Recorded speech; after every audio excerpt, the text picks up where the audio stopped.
Put your hands on top of your head. Well, I didn't. Now!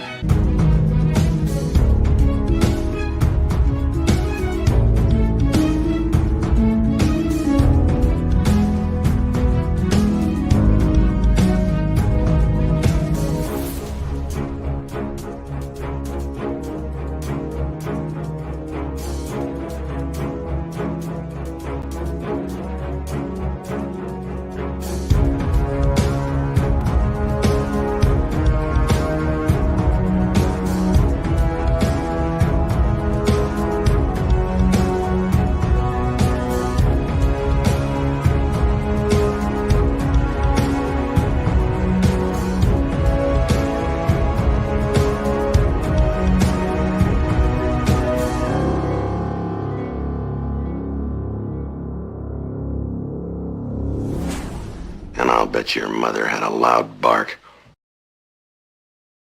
Meet the Seattle Vigilante. Like so many comic heroes, this warrior hides his identity. But his identity isn't the only secret he has to keep. After grievous wounds received during combat, Tier 1 operator John Russell begins to recover and comes to terms with his new reality of being an amputee.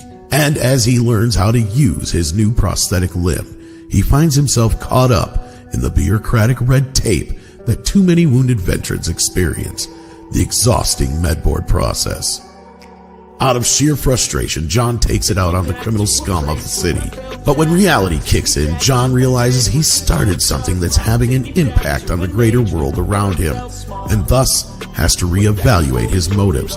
And moreover, just how far is John willing to go to finish this war he's declared against the criminals in Seattle? And will he even survive? From the creator of IDW's award-winning graphic novel Code Word Geronimo comes a new story about a different kind of warrior, Vindicated Inc., the first of its kind disabled veteran action hero comic. The Vindicated Inc. graphic novel crowdfunding campaign on fundmycomic.com is provided in the description of this video.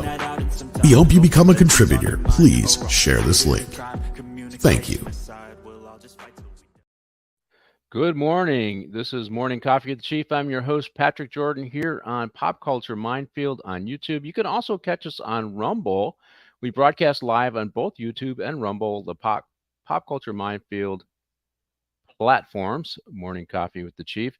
And, you know, before we get into our show, I want to support the Los Angeles Mission. Now, in the Los Angeles Mission, I went down there and I helped serve the Thanksgiving meal, and we served about 1,500 meals, and the line was around the back. I had to check out that day and leave, and they were still feeding people. So it was really a good program. They got a full turkey meal and with all the trimmings, and you know, I saw some celebrities there, and some political figures were there, and of course I was there serving food.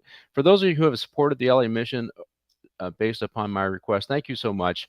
And you know, Christmas time is here. They're going to do something similar for Christmas. If you can find it in your heart to help them out, go to losangelesmission.org and make a donation, and it would be greatly appreciated. You know, so this show, this movie that we're going to get into, I was watching one of my guest podcasts, and they both have podcasts, and Vic Ferrari's got NYPD Through the Looking Glass, and he was talking about a mounted patrol, the mounted patrol on the NYPD, and one of the guys taking a horse into an Irish bar in Hell's Kitchens, and he talked about the Westies, which is an Irish gang in Hell's Kitchen. And I was always curious about the Irish gangs in New York, and I was kind of familiar with it. So I just thought, hey, this is going to be inspiration for the show. And I was familiar with this movie, State of Grace, which I'll get into in a minute. And so I decided we'll do the movie State of Grace, and we'll get two guys from New York. One is upstate New York, who also has his own podcast, and that's the Cliff Yates Show. And we'll get Vic back on, and we'll talk about this movie State of Grace, but we'll also talk about the Irish gang, the Westies, and their intersection with the Italians. So it should be a fun show. Now, also, I have another show that's broadcast on KGRA db.com. It broadcasts over the radio, and they put us on Rumble as a podcast as well. That's every Wednesday at 5 p.m. Eastern Standard Time, and that's 2 p.m. Pacific Standard Time.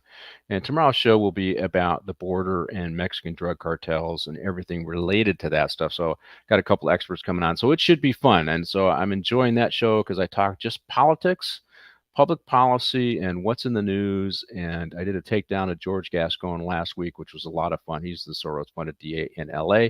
And I'm going to be riding his tail all the way till March 5th when the primary is, they finally vote in the primary.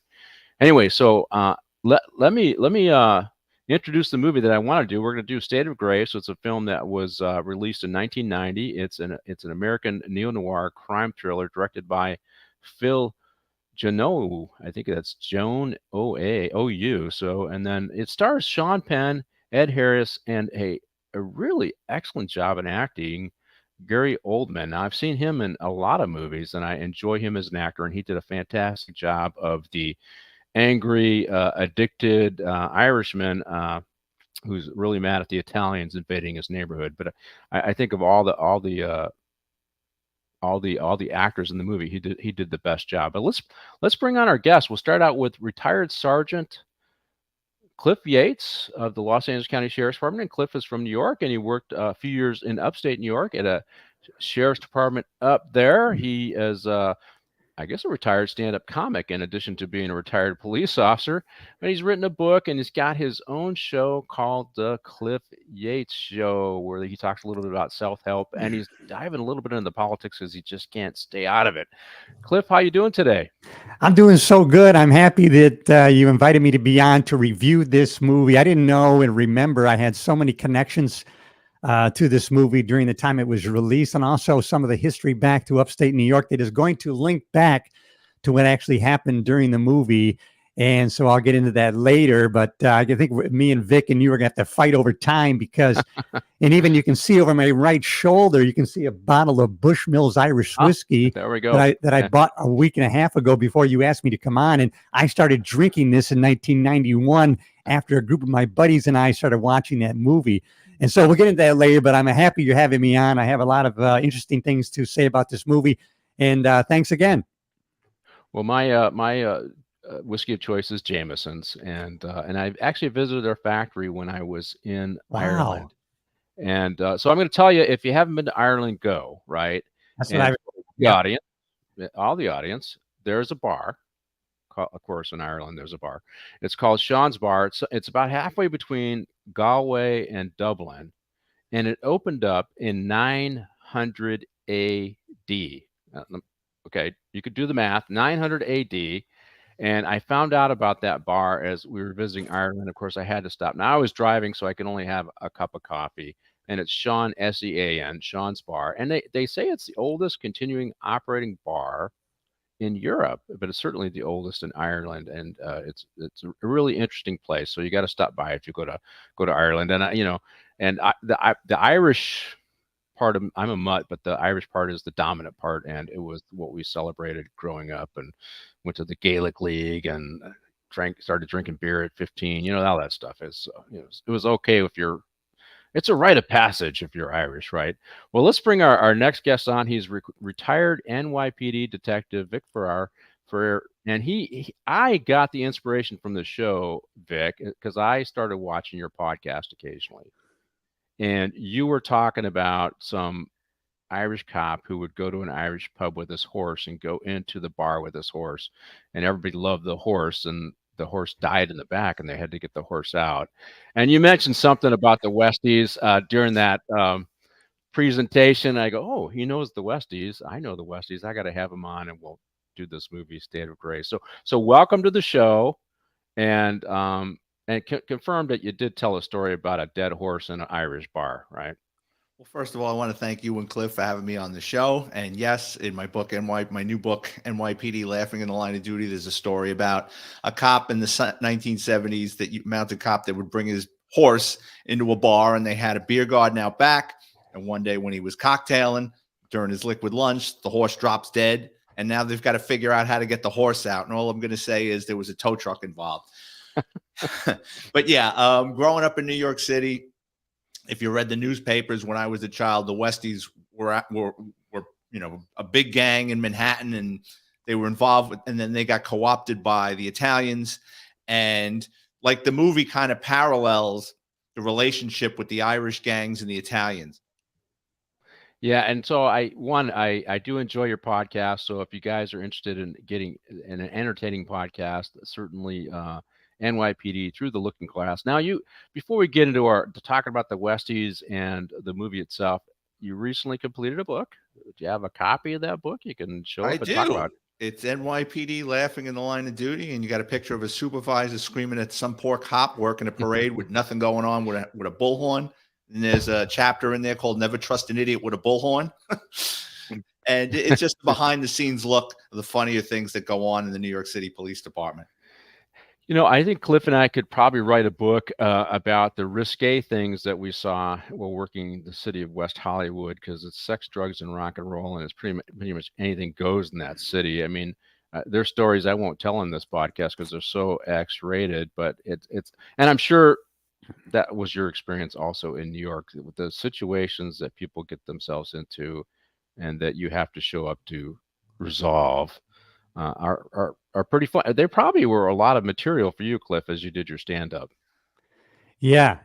I'm excited to, and this movie, I'm going to, I did. Well, I did a couple of comedy gigs right there, and I rented out the Sunset, the Roxy on Sunset, did a comedy show there, and I did some things about the city of West Hollywood, and sometimes they were a little controversial, but it all worked out, and so it all went good. But that was big fodder for my comedy routines for sure.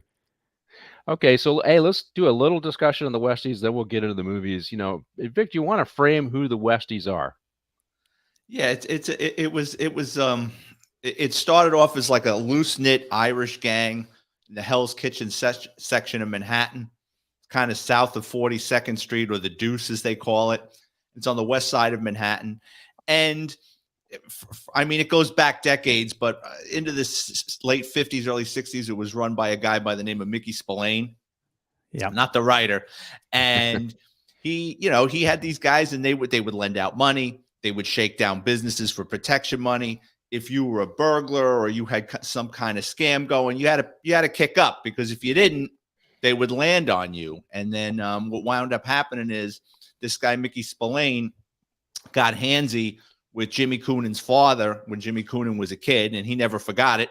And then Jimmy Coonan started up like a farm team of guys and started getting rougher and rougher guys. He was competition. And Coonan saw an opportunity with the Gambinos, a guy by the name of Roy DeMeo, who was a serial killer, and the Italians wanted to move into the West Side because they were building this convention center, and the Italians wanted to get into all the scams of building it, and construction, and the unions. So what they did is, as a favor, they killed Mickey Spillane, which basically jettisoned Coonan into the leader of the Westies. And Coonan was a young guy, right? He was not that old. He started off. He started off very young in it. I just recently saw online. He's doing life in a federal prison in Pennsylvania. They just posted a photo of him, and he's an old man now. But yeah, his whole existence was crime. Right. Well, I've done. I did the Gangs of New York here, the Dead Rabbits, and all that other stuff. And you're right. It goes way back when we talk about Irish gangs and Irish organized crime. But the Irish, kind of like the Jewish mobsters, we had a Jewish organized crime as well. They probably still exist to some degree, but they kind of all got overshadowed by the Italian, the La Cosa Nostra in New York. Would that be accurate? Yeah, well, you had more of the Italians because you had 5 different families. And each family, some of the families like the Gambinos had, hundreds of members. And then, each guy in the family had mob associates, and most of those guys were Italians. They worked with Jewish guys and Irish guys and Greek guys. Wherever money was coming in illegally, they were all over it. But yeah, the Italians were the largest organized crime syndicate in the 5 boroughs. Yeah. So, okay. So, it's probably, hey, Vic, I'm sorry, Cliff, you have anything to say before we get into the show, the movie itself? Yeah, I just wanted to say I didn't realize this is like 6 degrees of separation. My connection back to the movie, and Vic can speak on this, and I didn't even realize the connection until I was talking to Vic about this. So in upstate New York, near Rochester, where I grew up, a guy had a restaurant. His name was Manning. He had the Blue Gardenia restaurant.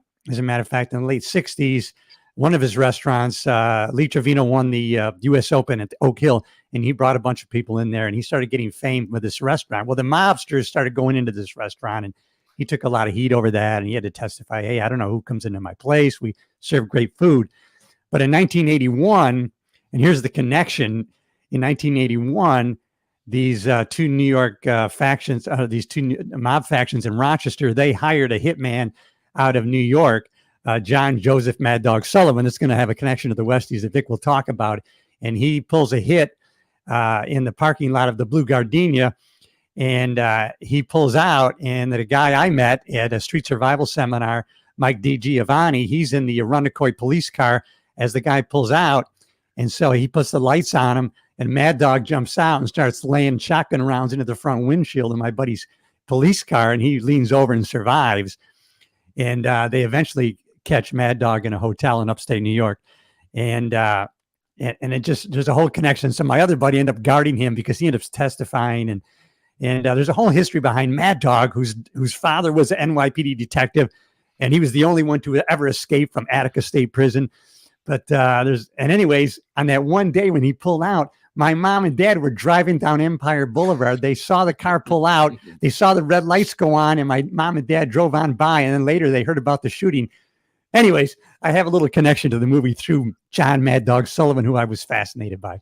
Yeah, and he is a fascinating character because they did a documentary on him, I believe. Yeah. And I'm like, oh my God. And the fact that I saw he was a hitter for upstate New York, but they brought him down to from New York City. They brought him up to upstate. Yeah. Well, they hired him to take out the core lieutenants of Spillane's organization. Oh, okay. Yeah, right. And that's the story. Oh, back to the Westies. Yeah. Back to the Westies, and but he was a fairly prolific killer, this guy. And it's funny, a Mad Dog Cole from way back in the 20s and 30s, right? So another Irish guy that they called Mad Dog, but now we got this guy Mad Dog Sullivan. Hey, Vic, before we get in the movie, you want to talk about this guy Sullivan and any run-ins with him or any knowledge that you have about him? No, Sullivan got off the playing field probably just when I got started or a couple of years before. He was a Queen. From what I've seen in documentaries, he was a Queens guy. Like Cliff said, his dad was a New York City police detective.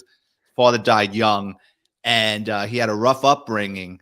And he did state time in New York and New Jersey for homicides. And his wife worked for a politically connected attorney. I can't think of it. It's Ramsey something. Got him out of jail a couple of times. And he was a prolific hitman. I mean, he was up for anything. He always kept his mouth shut, and the Italians trusted him. And it's unusual, because the Italians usually don't farm out a hit. But what they used him for was when they started wanting to make inroads into the West Side, the Gambinos formed an alliance with the Irish. The Genovese went the other way with it. They said, you know what? Let's just start kicking the legs out of Spillane's guys, and we can take over. And Sullivan was like a ghost. He would slip in to the West Side. He was Irish looking. He would go into these bars, and he killed Eddie Kaminsky sitting on a bar stool. Yeah. And rode away on a bicycle. He got up at like 5, 6 o'clock in the morning. They had a Greek guy working for them, the Westies. I think his name was Kapatos. Sullivan brought his dog. I mean, this is like, he really would think, really put a lot of effort in this. He'd get up first thing in the morning, bring his dog down there and start walking the dog so he would blend in and kill the guy coming out of his building. That's right. Yeah. Yeah. Well, I also, this guy was kind of a fitness nut too. I heard that he did a documentary that he was somebody that stayed in shape. 1,000 push-ups a day. And I had a buddy who was a jailer in Monroe County in Rochester, and he verified it. He goes, oh yeah, that guy throughout the whole day, he probably did 1,000 push-ups. And man. Oh, if only we could get cops to do 100 every day, right? Exactly. The life would be good, right? He wrote a couple of books. One is called Tues and Tears. And then there's another one. I can't think of the name of it, but it was really good. I have it at home somewhere. I read it too. It's basically about the people he served time with, like famous New York State inmates. Yeah. And it goes into his escape and what it was like serving time in this prison and that prison. So, I mean, you could look it up. I'm sure the books are on Amazon. Now, I did see they did an interview with him, and he kind of repudiated his life at this point. Of course, they all get religion in prison, right? They all find God in prison, and I don't know if he was a God squatter, but he definitely was looking for redemption at the end. I don't know how you do that after being, essentially he's a serial killer. He might just say, I'm a hitman who's just doing this for hire. But there's a point in time, if you like your job, you're the serial killer, right? So, anyways, let's get started with the movie State of Grace. And, it stars Sean Penn, Ed Harris. And like I said, before we go into the scenes, what do you think of the acting of Gary Oldman in this?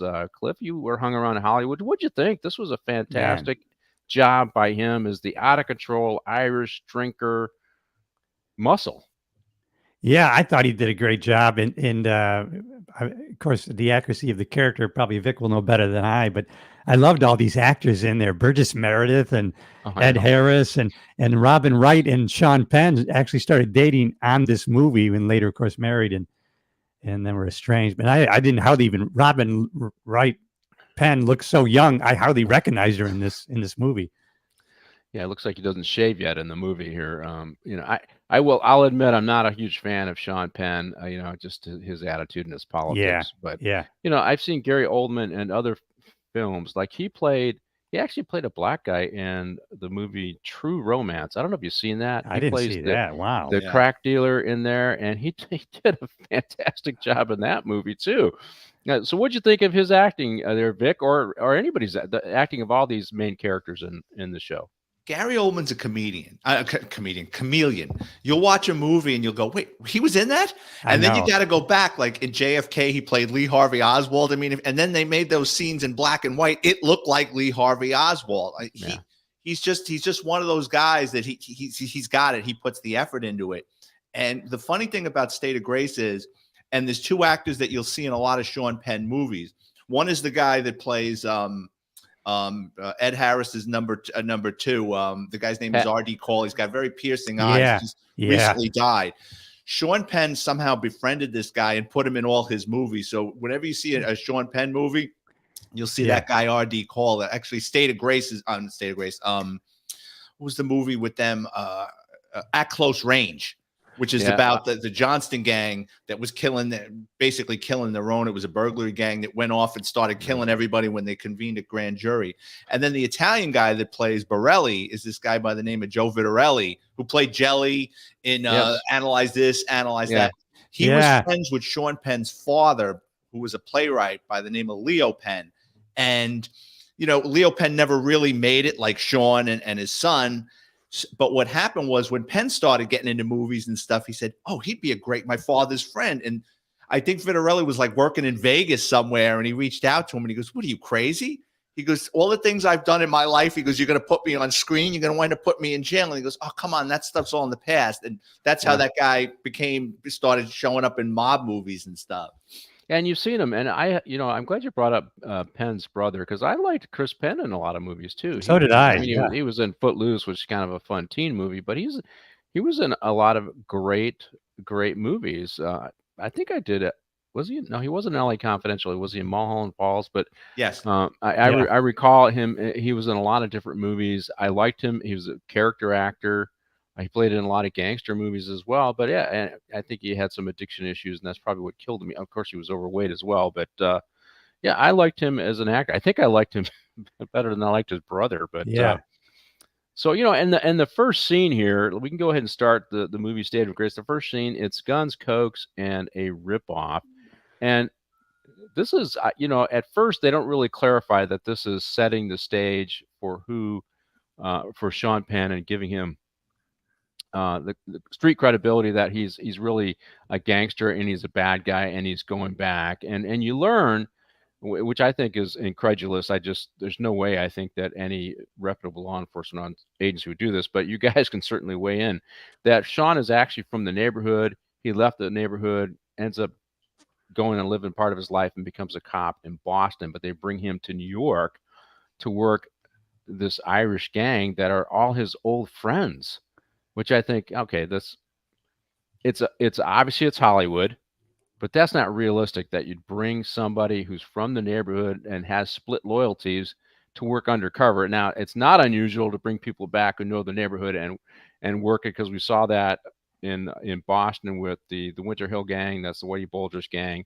And they brought the FBI agent Connolly in, who ended up getting corrupted. And I think there was a state trooper, a lieutenant, who also got corrupted, who was friends with these guys in childhood. But to bring them and put them undercover in the gang, I didn't agree with the premise. But in this he's supposed to be doing a coke deal. There's a pretend rip off in which the cops pretend to rip him and his buddy off, who is apparently in the life, to give Penn some credibility. So Vic, what do you think? I mean, you got connections in organized crime investigations. Is this a realistic scenario for the cops to do? No, they wouldn't. You wouldn't have a member of law enforcement embedded with people they know in criminal activity. That's what informants are for, because at the end of the day, the informant gets pulled off the playing field and goes into witness protection or whatever. You don't want a guy who's rubbing elbows with mobsters. I mean, they know family members. It goes back. It's too close to home. No, that would never happen. And he becomes part of the crew, and he does an arson. I don't think I use that as a scene, but he actually participates in an arson. I know we've had undercovers from the feds that have worked, the 1%ers, the motorcycle clubs, Cliff. But same thing to you. What do you think? This is realistic, unrealistic? I think for us, knowing behind the scenes of law enforcement, it can seem like a bridge too far for reality. However, it does just create some interesting, maybe in realistic relationship type things where questioning loyalty and crossing that line of deceit for the betterment of mankind, or whatever the premise would be. But I know we had, if you remember, Stan White, supposedly when his undercover operations with the LA sheriff, he supposedly, he was put in a position where he had to snort some coke, but he had put wax in his nose, and that captured the coke that he had pulled out and put it in evidence. And so I don't know. I think we've had some people that have gone into these motorcycle gangs who've had to do some shady things, and I don't know any specifics, but it does seem like a bridge too far in this situation.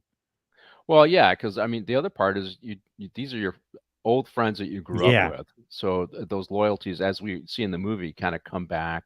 But also, they tried to paint the picture right in that one monologue where he says, I leave to get away. I go to Boston, and then they come to me, and I think that can go back now because I think you're gone and have kids somewhere else, and I think Jackie's gone somewhere else, and now I'm caught up with people I really knew. So they kind of tried to paint a picture of how that could happen, I guess.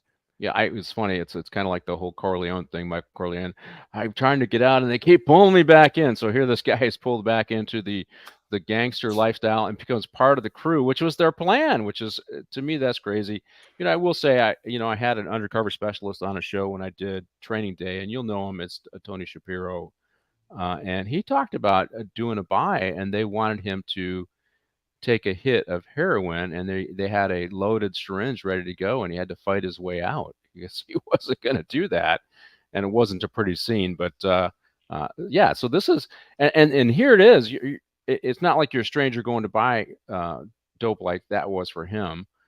This is you're embedded, and you're expected to go along with all of this stuff, which I just didn't believe the premise of the movie of this setup. But it does make for interesting Hollywood, right? And but here's the crazy thing about it is the public believes this stuff. They believe, unless they read Vic's book and they see this is bullshit, right? They believe this stuff. They believe the cops are going to do this stuff. They believe that the cops are going to do arsons or participate in murder or snort cocaine.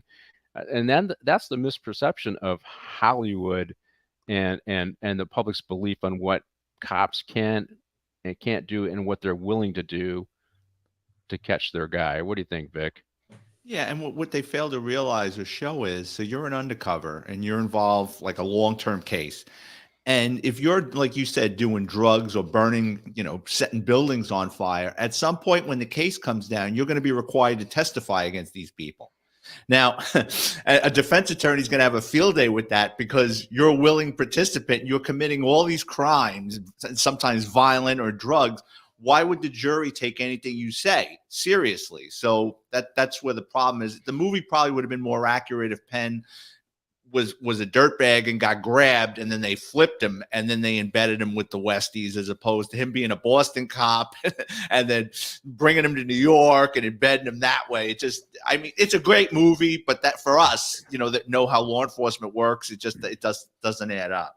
Yeah, and I don't think if I was the chief of Boston PD that I would agree to have my guy go undercover in New York. I think about the okay, here's the chief coming out of me. Just think of the liability. He's there in New York. He does all the things he does. Boston's going to be sued. I have no control. I have no say. I'm sorry. That's the chief.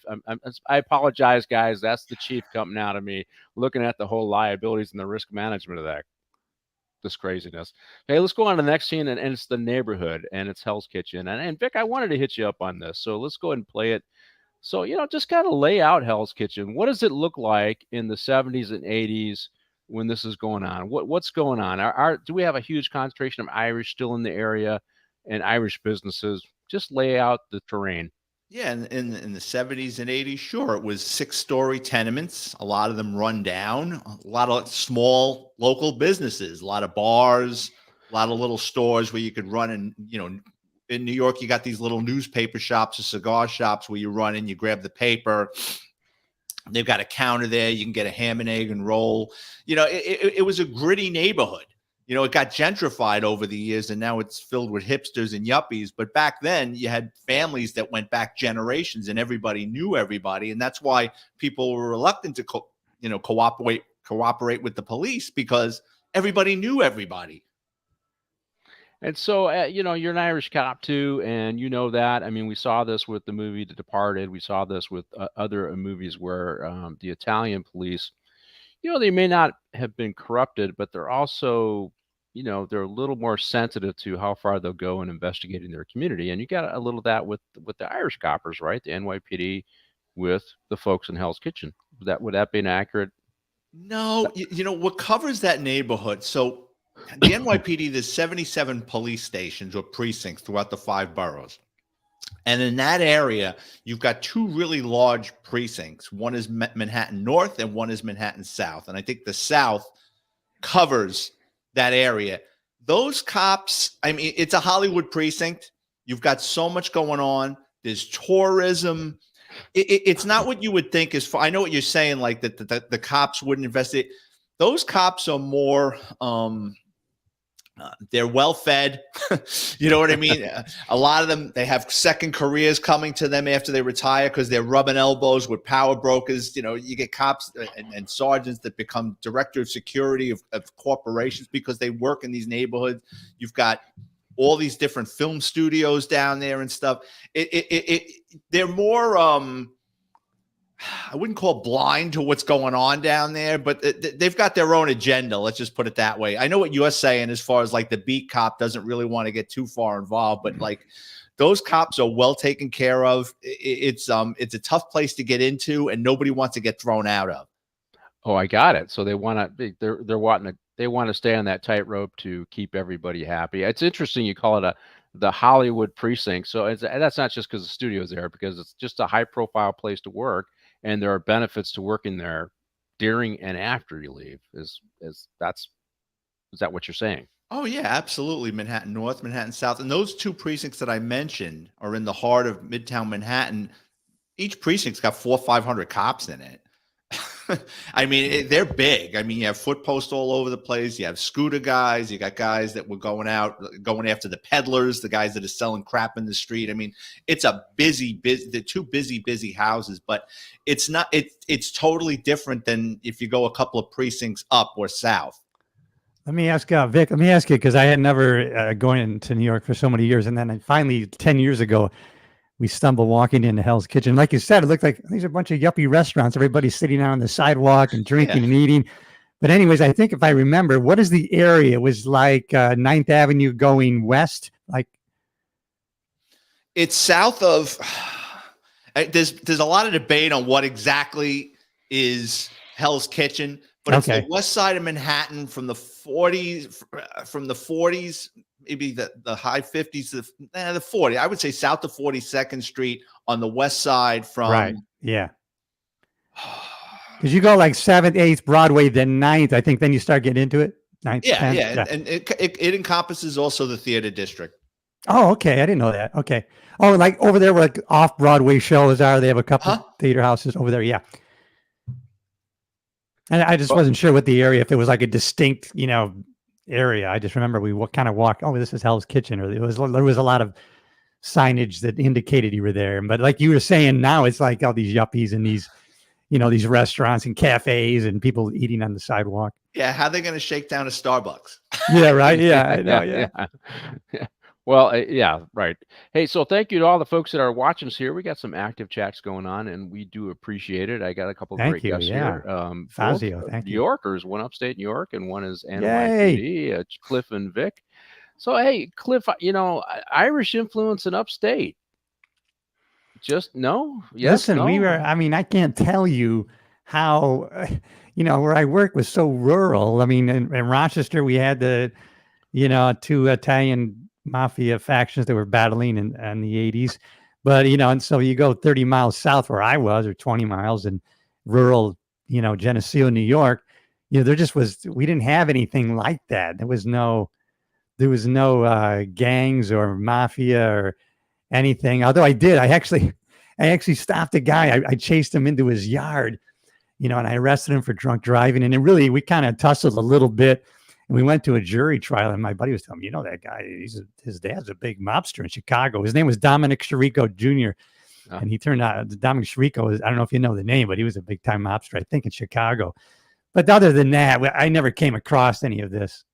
Well, I can tell you, I'm 50% Irish, and the Irish part of my heritage was celebrated more than anything else. And so we would do, even when I was in high school, we would do pub hopping on, on St. Patrick's Day. I went to one pub, I think it was Dunleavy's, and my high school English teacher was there. He brought us all around. I think we were 17. So we had a really, in Detroit, we had the Irish pubs were really a strong tradition, very entrenched. Even as the city changed, they hung on for a long time.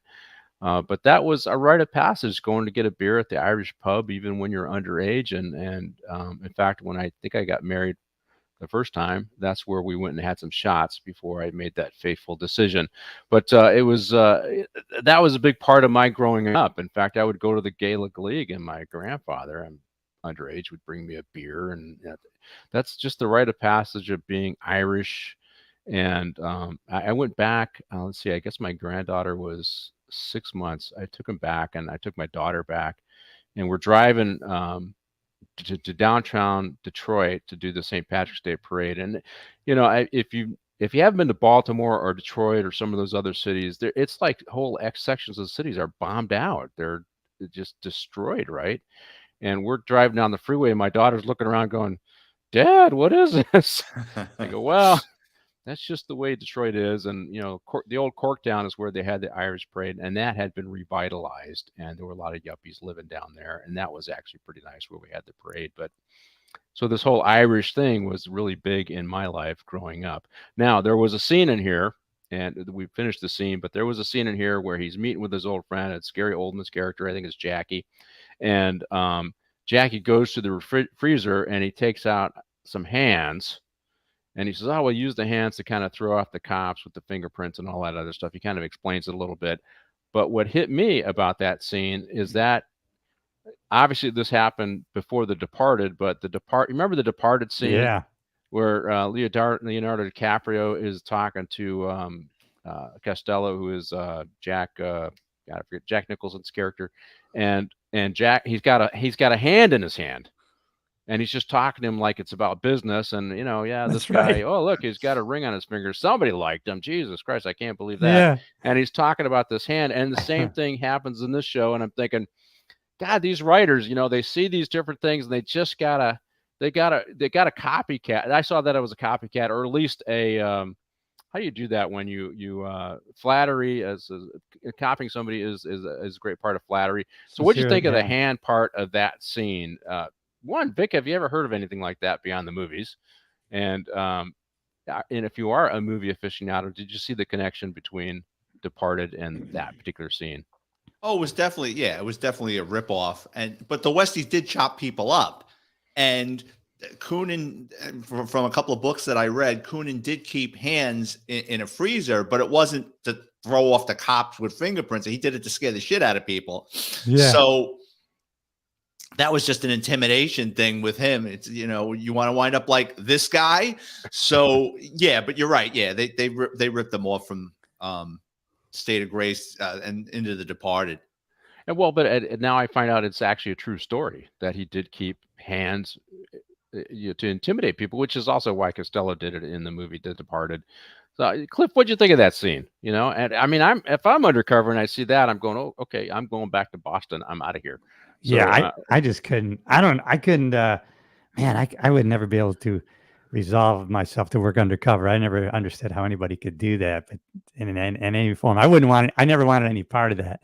But I, like you say, that would just, oh man, you're always treading in dangerous waters, and then people will have a defense that they didn't even know you were a cop. So I mean, it was not as if, it's just a dangerous game to play. I will tell you, I mean, I was a detective. I did the street work. I didn't do undercover, although we did minor vice operations in West Hollywood. So you did a little bit under. I just like working uniform patrol. That was Me too, where my yeah. heart was. I enjoyed it more than anything else. To me, it was clean too. Yeah, and you were done finished for the out your day. 8-hour day. Yeah. You made your arrests. Yeah, you might have to do a prelim down the road on some arrests that you made, but for the most part, your day's over with. Yeah. If you're an investigator, you're, those cases, you got to constantly rounding up witnesses, and this witness doesn't want to testify because they're afraid, and it's like a paper chase, and no offense, Vic, but that's how I felt about it. I liked the clean. I thought the street work was clean, and it was regular, it was consistent, and then the undercover stuff I thought was all consuming. It kind of took over your life, and so I didn't like that part of it. I wanted to be a family man and a dad. What do you think? I mean, Vic, what'd you prefer the most? Obviously, you stayed investigations for a while, but yeah, I mean, like you guys said, it's a lot more simple and cut and dry. You make a DUI arrest, or you make a domestic violence arrest, or a street level arrest, and you file the paperwork, you drop off the prisoner, and you're on with your life. The DA handles it. The longer the case, the more complex the case. You're never done with it. I mean, even after you make all the arrests, and like you said, you're babysitting witnesses, you're providing transportation for witnesses because you want these people to cooperate. You don't want them, and some of your witnesses aren't, the most stand-up people either. They're getting into trouble, and you're right. It never ends. And then the bigger the case and the more jail time, sometimes things come back on appeal. And years later, you're getting, going to court because this guy won an appeal, and he's trying to, he got 20 years, he's already in 10, and now he wants to get out. So you're right. It's a movie that never ends. Right. And so, and patrol is pretty clean. You do your 8. Yeah, you might be having to testify, but you're not the one that's got I had a case where the witness refused to testify, and he was just a working guy. And he says, "You're going to have to arrest me." Well, obviously it dawned on me later. Duh, what am I thinking? I went and arrested him and took him to court because I got a bench warrant. Well, he wanted the suspect to see me walk him in handcuffs to know that he was not testifying on his free will. And I'm like, of course, what am I thinking? I should have, instead of, But anyways, I liked patrol better.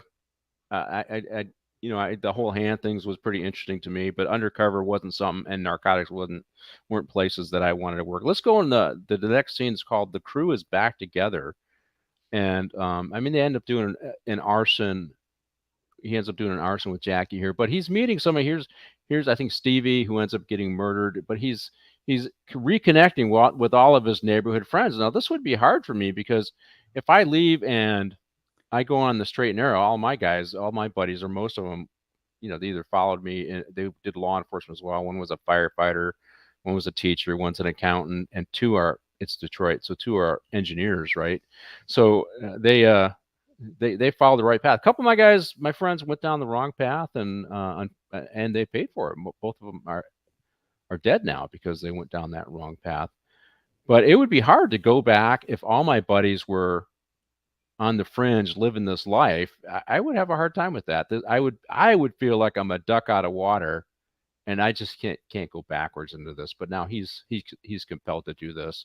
I think the other thing I recognize is Sean's character is much cleaner than these guys, much more well put together, keeps it all together kind of thing. He does tell him, yeah, I was in the military and then I did this and I did that, whatever, when he comes back and talks to Frankie. But here they're getting together, and they also, in this scene, they use it to identify the conflict with the Italians, and they end up fighting with the Italians. Stevie owns them money.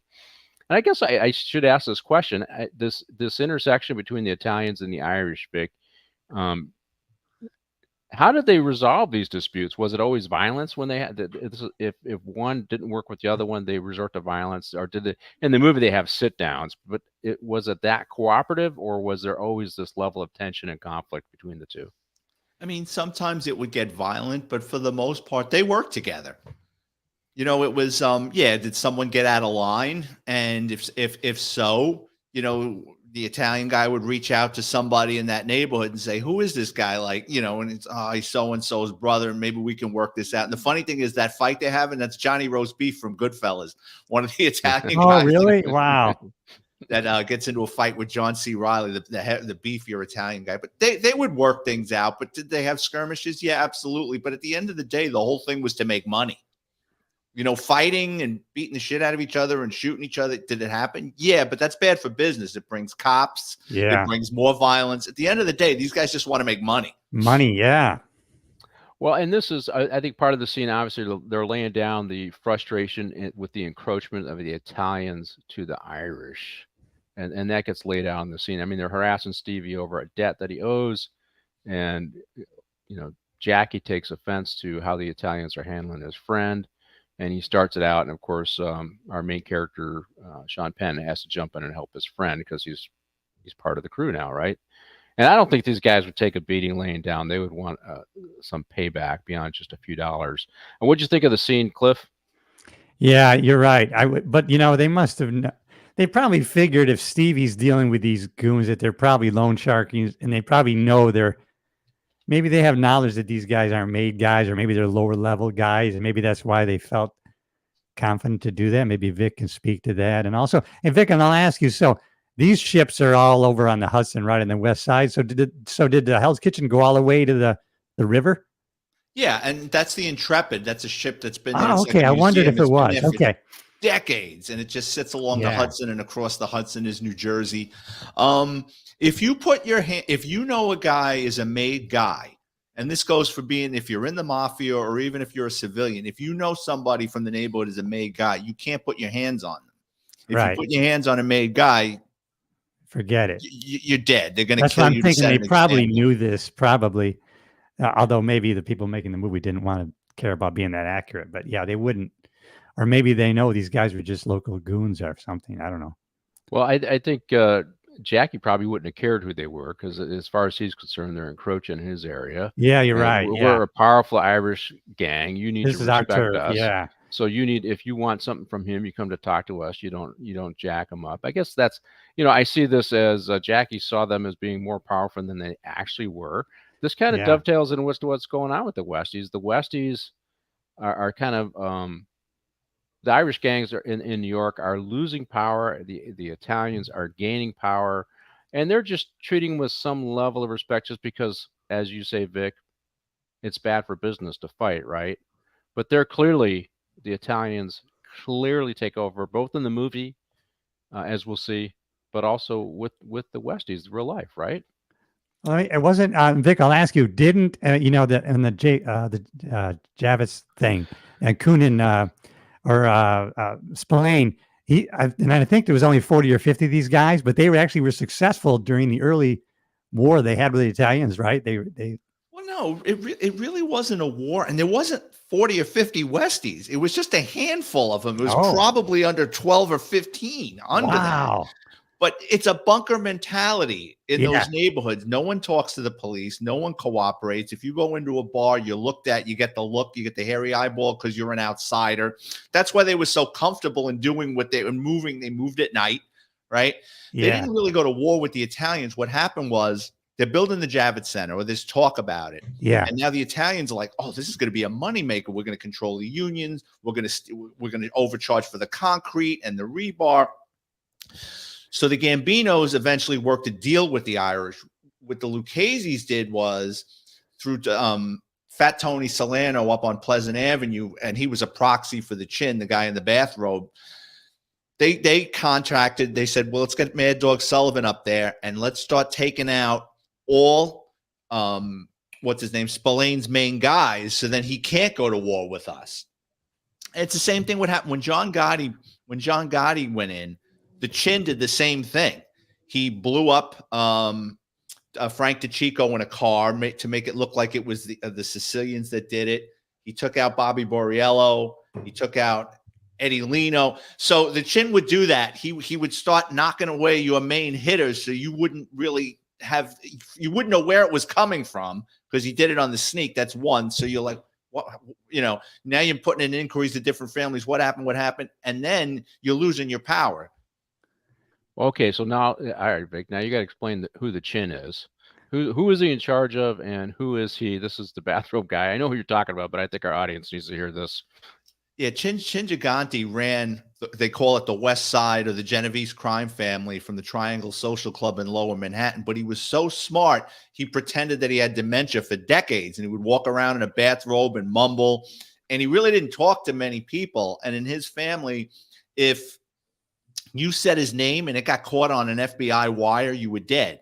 So people would point to their Chin or say, my guy, or my Aunt Julia. And he got away with it for years. And then Fat Tony Salerno, who everybody thought was running the family at the other end of town, was just basically a figurehead. And the FBI grabbed him during the commission case with Giuliani in the 80s, and he went to jail for the rest of his life. And he's caught on tape, and that's when they knew it was the Chin, because he said, he's checking himself into these mental institutions for these tune-ups. He goes, if he gets arrested, this whole thing that he's been doing for decades has just been a big waste of time. But the Chin, eventually, the way they got the Chin was they were able to figure out that it was his family that was sending messages back and forth from the nut house and from the street. So they basically came to him and said, listen, we're going to indict everybody in your family for running this crime family through you unless you take a plea. And after decades, he finally did. And then I think he died in 2005. Was he in prison when he died, or he yeah. was able to? Okay, yeah. Well, so it was the Genovese, and when you said they were undercutting the Gambinos and Gotti. Is that? Well, yeah. When Gotti took out Big Paul Castellano, and it was an unsanctioned hit. Gotti didn't go to the commission, the families, and say, listen, I got a problem with Big Paul. I want to take him out, because he knew they would never approve the hit. So he went and he took out Big Paul. And then what the Genovese did with the Lucchese's, with Gas Pipe Casso, they formed an alliance, and they started taking out Gotti's guys to weaken him. They were going to get him eventually, but they wanted, if it went to a war, he wouldn't have his main hitters on the playing field. One of the things I noticed in this movie, and you talk about it with Big Paul Castellano and Gotti, and is the young Turks and any of these organizations rising up to shed themselves of the old guard.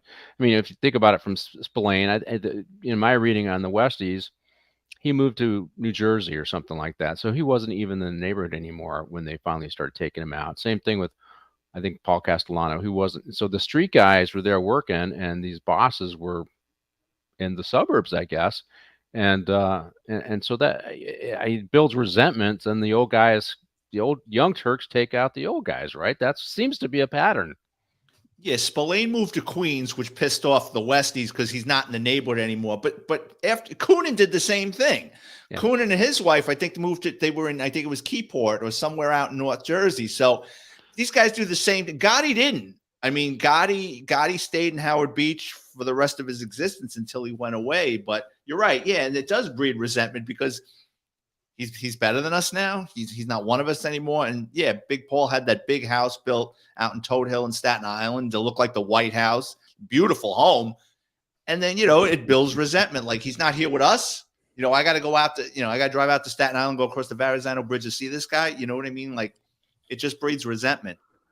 So Cliff, you're a California refugee. You've left California. That was partly because your wife said, "Hey, we're out of here." So I imagine all these mobsters are probably just listening to the real boss who says, "Hey, we can't live here anymore. We got to move uptown, right?" So what'd you think? The old guard or young guard, young Turks versus the old guard, and if the old guards aren't true to what they see the values are and true to the neighborhood, they're out, right? They're Yeah. targets. Yeah. I love some of the, these guys had a code of conduct, when the Italian is meeting with Frank there and he tells him, listen, Stevie owes me 8,000. I got guys who owe me 80,000. That's not the deal Yeah. is they're going to pay me back.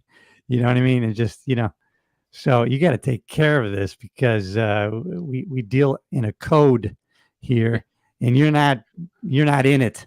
So, Yeah. so your And we'll people get to aren't, we'll you're get to you're the not holding Stevie your scene. people accountable, Yeah. basically, is what he was saying.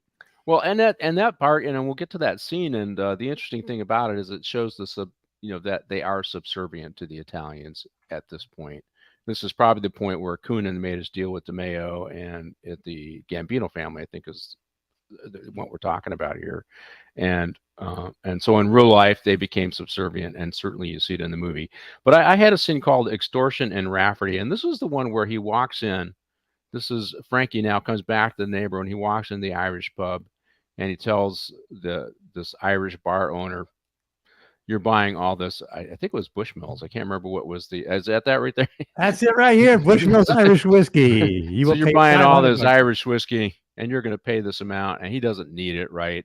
And so extortion is a big stream of cash for both the Irish and the Italians. And so I just comment on the scene, Vic. That's an accurate portrayal of what would happen uh, with these businesses that are being extorted. And of course, it's an Irish pub, so it's probably a neighborhood guy. This is how it happens, right? Oh yeah. So like in the five boroughs, during my time, you own a business. New York City Department of Sanitation doesn't pick up your garbage if you own a business. It's private carting. But back then, all the private carting companies were either owned by the mob or controlled by the mob, or if you owned a private carting company, you couldn't underbid one of these companies or they'd set your truck on fire and then they'd hit you in the head with a baseball bat or they would kill you. So yeah, they would come in and say, you got to use my guy. Well, I'm not really using garbage. I take it home. You're still paying me $150 a week to pick up your garbage. That's just the way it is. And you're right. It's in my neighborhood, if you own a business, say for argument's sake, I'm just giving an example, but say you own a pizza parlor and the Coca-Cola guy comes in and he gives you a clock and a refrigerator and, all the little Coke things and memorabilia, and he's giving you a better deal than Pepsi. One day, some guy's going to be sitting there. He goes, "Hey, how come you don't have Pepsi?" Coke guy gave me a better deal. No. You should call my buddy, the Pepsi guy. Nah, that's okay. Then there's a fire in front. Someone sets your garbage on fire. And then that guy shows up. What happened? You had a fire. Maybe you should get Pepsi. You still don't get the hint. One day you're closing up at 1 o'clock in the morning and a couple of young guys come in with baseball bats and smack around your customers. That guy shows up again. Hey, you know what? I heard you had a problem. Maybe you should get Pepsi. And that's what they do. They lean on you until you eventually give in. Well, one of the interesting thing about this scene is this is where Stevie gets on the bat. Clearly Stevie's part of the crew, right? Because he's there. They're all together doing this extortion of, I think Rafferty is the name of the bar owner or the bartender, whoever. It's probably the owner. And he's, hey, he's an old man. He's an old man. Why are you doing that to him? He's an old man. And he pushes back. And this is the part where I couldn't understand it, because if I'm in the bar and I see that, I'm probably going to say something, right? And I'm not part of the team here, but their own team is saying, "Hey, man, he's an old man." How do you do that? Where you grow up in the neighborhood, they're all Catholic, right? So I'm assuming they're all going to church. They're all going to church. The same guys are all going to church. This guy, you're 5 years old. He's 30, and he pats you on the head and gives you $1 or buys your candy bar for your baseball team or whatever it is. Now you're 30 and he's 50 something, and you're part of the team that's socking him up. That's the part that how do you get there, Cliff? I mean, to me, I can't see that. Well, obviously Stevie's pushing back, but I just can't see doing that to people that I grew up with and know. Well, you know what? He's coming in here with this product. I'm giving you a product that you're going to sell. As you said, it's expensive. And now you say, yeah, I don't need it. Okay, now you slap me in the face and you disrespected me. Now I don't care how old you are, all right? And I'm going to rough you up. And Stevie, you're causing me a lot of problems. You borrow money and you haven't paid it back. And now you think you're going to interject yourself in this situation. You're not even on my level. So I can totally rationalize the how Frank is acting here. But I have a mob mentality. Yeah. Yeah, it's hard. I mean, I'm saying it would be hard to go back and do my friends. And here, Oh, I see what you're saying. Yeah, yeah. And so you grow up with these guys, and they're your. Yeah, I mean, you look up at people in the community. The guy's a hardworking bar owner or whatever it is, and they're giving money to the festival, and they're generous, and they, I mean, come on, I'm Catholic, right? I mean, that's what we had the Italians, we had the Polish, we had the Irish, and a little bit of German. He can't not pay. Who is he to say he's not going to pay? That just breeds problems with other businesses. I mean, I just decided not to pay Frank. Tell him no, nothing will happen. What? You can't have this. Yeah, and that's the other reason why you leave the neighborhood. You lose that control, because it's like, why do I have to keep paying this guy? I mean, and plus it's like, I mean, think about it. I knew Frankie when he was 10. Yeah, whatever. Yeah. So I struggle. I don't understand it, right? But that's because I'm not a criminal, I guess. So I don't understand it. And I relate too well with it. Yeah.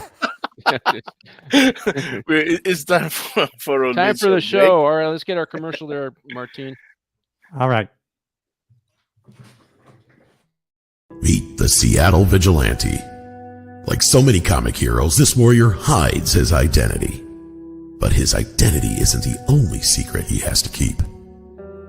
After grievous wounds received during combat, Tier 1 operator John Russell begins to recover and comes to terms with his new reality of being an amputee. And as he learns how to use his new prosthetic limb, he finds himself caught up in the bureaucratic red tape that too many wounded veterans experience, the exhausting medboard process. Out of sheer frustration, John takes it out on the criminal scum of the city. But when reality kicks in, John realizes he started something that's having an impact on the greater world around him, and thus has to reevaluate his motives. And moreover, just how far is John willing to go to finish this war he's declared against the criminals in Seattle? And will he even survive? From the creator of IDW's award-winning graphic novel Code Word Geronimo comes a new story about a different kind of warrior, Vindicated Inc., the first of its kind disabled veteran action hero comic. The Vindicated Inc. graphic novel crowdfunding campaign on fundmycomic.com is provided in the description of this video. We hope you become a contributor. Please share this link. Thank you. Yeah, go to the person who is doing this crowdfunding.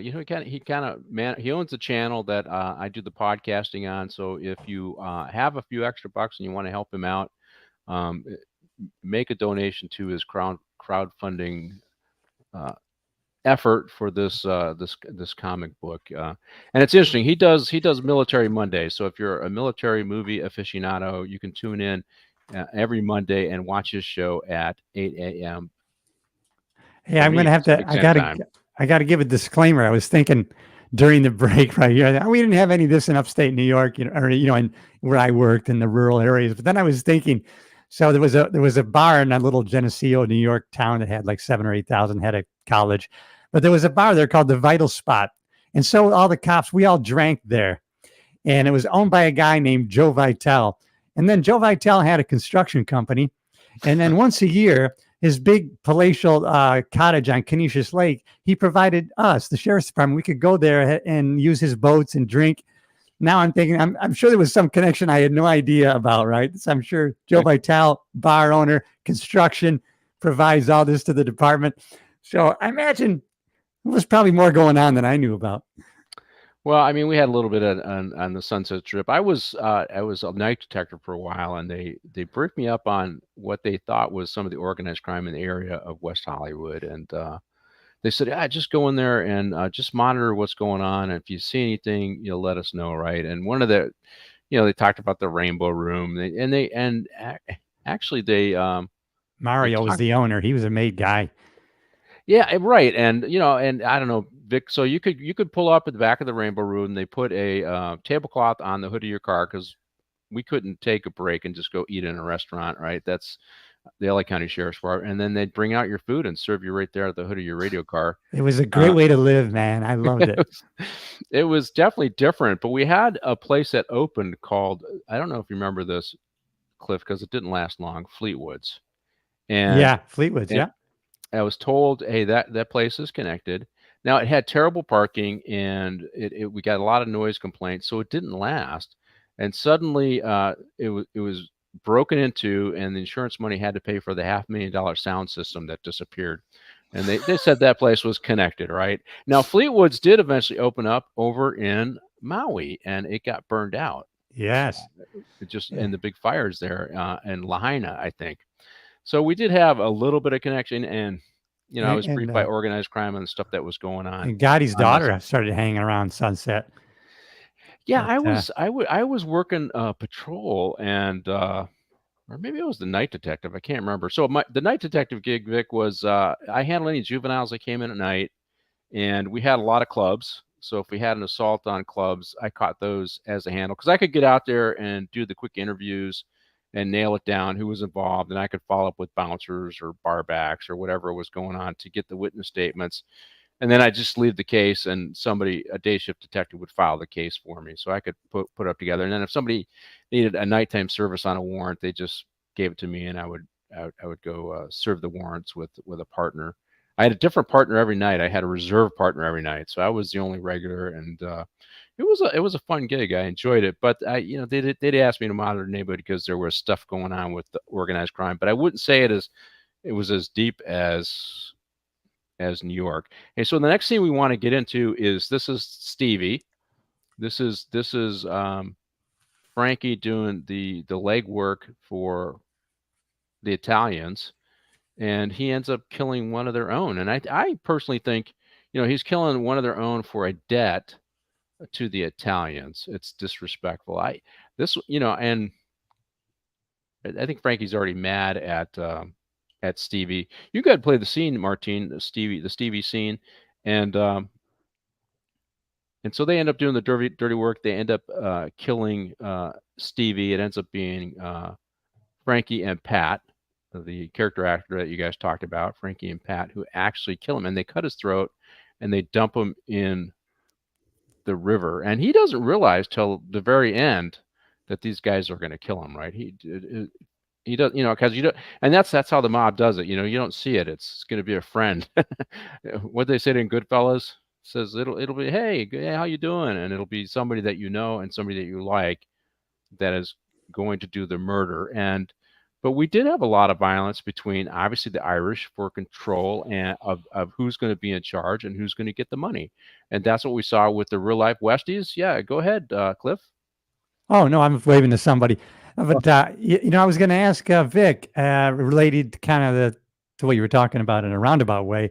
So my friend who worked organized crime in Rochester, who guarded Mad Dog, at one point he ran for sheriff of Monroe County, and he didn't win. But he later was hired by the governor of New York to the dormitory authority. Have you heard of that, Vic? No. The dormitory authority, and I wonder if this was mob related, how they came to be. The dormitory authority they end up being the internal affairs bureau really for construction sites. So they would come on to construction sites and make sure that, everybody who said they worked there was actually there, or, somebody wasn't doing time card fraud. And I think that came out of this time period, right, where they would, you're actually hired here. But Vic, you can kind of speak to some of that went on. Oh yeah, with construction, yeah, they're huge into that. Well, just a disclaimer, I didn't mean to target Pepsi or Coke. Yeah, right. Yeah. There goes my sponsors now, Vic. Oh my God. Yeah, I just meant it as a product that could be sold in a location, or you couldn't open up a deli too close to this guy's deli. I didn't mean to disparage Pepsi or Coke. It was just an example. Yeah. What the mafia does is, what a lot of times they either get into a construction company where they're a silent partner, or they out and out own it. And there's so many scams going on because Nobody wants to get hit by the IRS. So what they do is they set up a no work or a no show job at different locations. So no Yeah, show means you never show up. You just that's show up right. every 2 Yeah, weeks and get your check. Now it's direct deposited. No work is the guys just sitting around like you see in The Sopranos in lawn chairs sunning themselves. They show up every day, they punch a clock, but they're not really yeah, doing anything. And if somebody steps online and they're loaning money out, to the different construction workers and taking sports betting on the location, and somebody gets out of hand, they'll smack them around and tell them to get the hell out of there. yeah. So So that was interesting. thanks for clarifying that. So it is true, these no-show jobs or these, no, they show up, but they're no work jobs, right? Mhm. They're just there to sun themselves and collect a check. Because that I was going to ask that question, just like in The Sopranos, is that Yeah. accurate? Oh, yeah. Now the thing in this scene though is they do the dirty work, and of course Jackie gets upset. But I got to ask about the ghetto cruiser that Jackie drives now.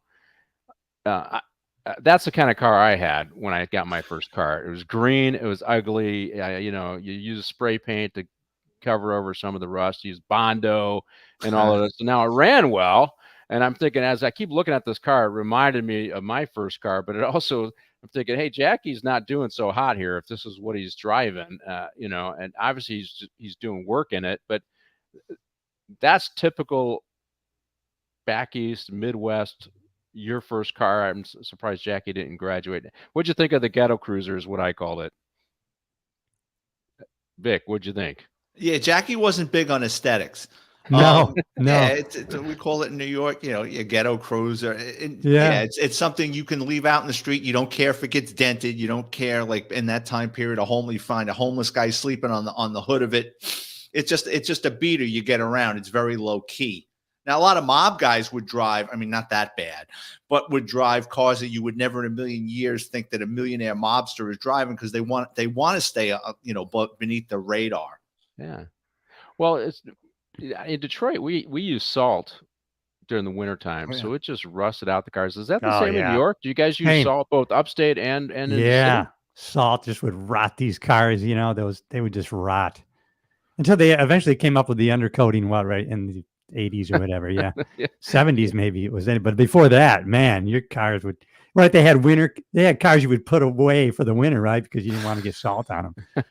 Yeah, so you had your winter and snow tires, right? Snow So I used tires to with metal flip the studs. snow tires Yeah. on with the metal studs. I think those got I'm embarrassed to say that after April 1st, you weren't allowed to drive on the streets with those, because I wrote that ticket. Sorry. Oh, did you really? Yeah. Snow tires after April 1st, negative. So they use salt throughout the state in New York as well. Is that? In the city too, Vic? Or Oh, yeah. Yeah. Oh, yeah. Those trucks would come by and they pelt your car. Yeah. It was As a it went mix of by. sand and salt, actually. It was a mix. Yeah.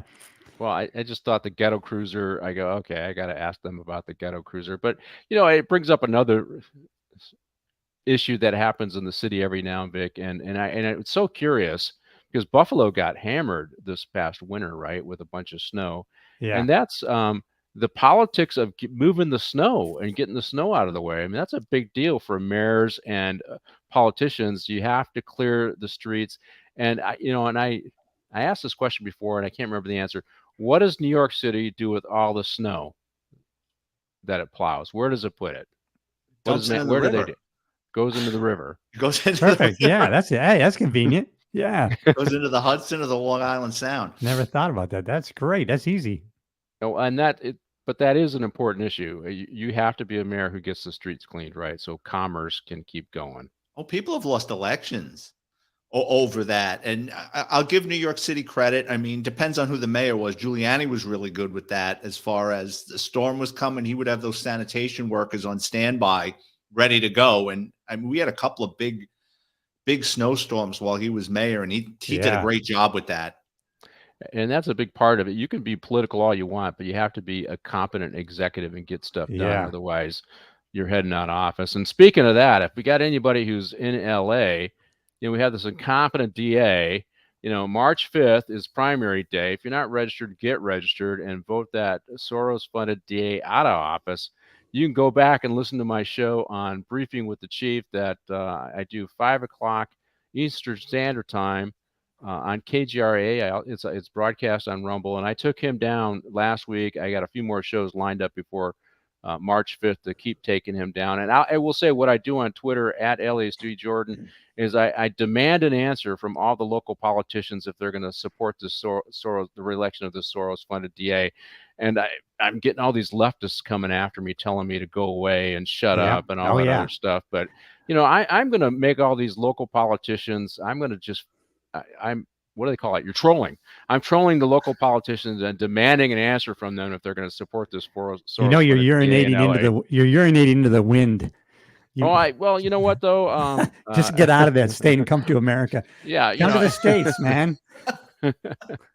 Well, I just say that. I go, he's incompetent too. You just said it, Vic. I mean, hey, the politics of executing for an executive is important, right? That's people lose elections because of that. George Gascon and some of these other Soros-funded DAs need to lose the election because they're failing. I don't know how Manhattan's doing now. The last I heard that there's a lot of things that are out of control with, what's it, Alvin Bragg that's up there, right? Yeah, in Manhattan. I'm gonna report because I'm going in 2 weeks. I'm so excited.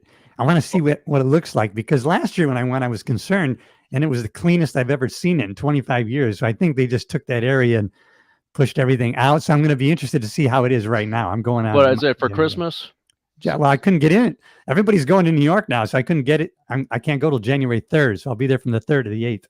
All right. Well, you can give us a report. I'll give you a report for sure. Yeah. They just do a Newsom. They clean out the streets for when I think so. Yeah, the because Chinese I never guy saw comes it. in and all the people go away, and we had a 12% increase in homelessness again this year. So all their strategies are failing. But anyways, hey, thank you to the point where executives, they don't get it done, they're out. So at the funeral scene, what I know, you start to see Sean Penn. He's thinking, I need to get out of here. It's kind of like Leo DiCaprio's character in The Departed. Yeah, he's realized, Stevie gets killed. This is dangerous. I need to get out of here. This is not good. And I also see he's drinking a lot. Now, me personally, if I'm undercover, I'm going to avoid drinking. It's going to be, it'll be apple juice that I say is whiskey. I want to be. I want to be sober when I'm dealing with these crazy people. But he's realizing this is a bad deal. He wants to get out. He's drinking a lot.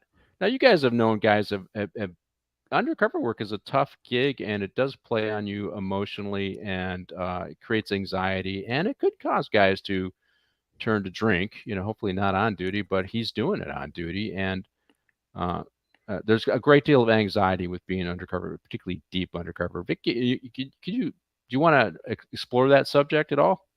I never did deep undercover work, but I made a couple of buys in auto crime and a couple of buys in narcotics, and I was nervous. I mean, I was. I mean, you're meeting people that you really don't know. You don't know their motives. I've seen guys that were great undercovers, and it didn't affect them. And then I saw guys that their lives were a mess after, when it was time to get out of that world. It just kind of warped them, that they just kind of looked at the world that way, into that role they were playing. And when they stepped out of it, they just couldn't make the transition back into being a normal person. When I talked to a friend of mine who did a lot of undercover stuff, it's the excitement of it. So they, in addition to the anxiety of being undercover, it's the adrenaline rush, it's the excitement of doing it. And I don't know. I mean, I never volunteered to jump out of planes. I mean, I was doing search and rescue for a while, and they said to me, "Hey, Sarge," so this is mountain search and rescue. "Hey, lay on the hill, and we'll have the helicopter in, and we'll put you in a stow litter, we'll pack you up, and they'll hoist you up." I go, "Yeah, that's okay. I'm not interested in that." But these guys, they get addicted to the adrenaline, and they like it. But, there's side effects to that. That's, to come down, you have a drink or two. Maybe you drink on duty because that's what everybody else is doing when you're undercover.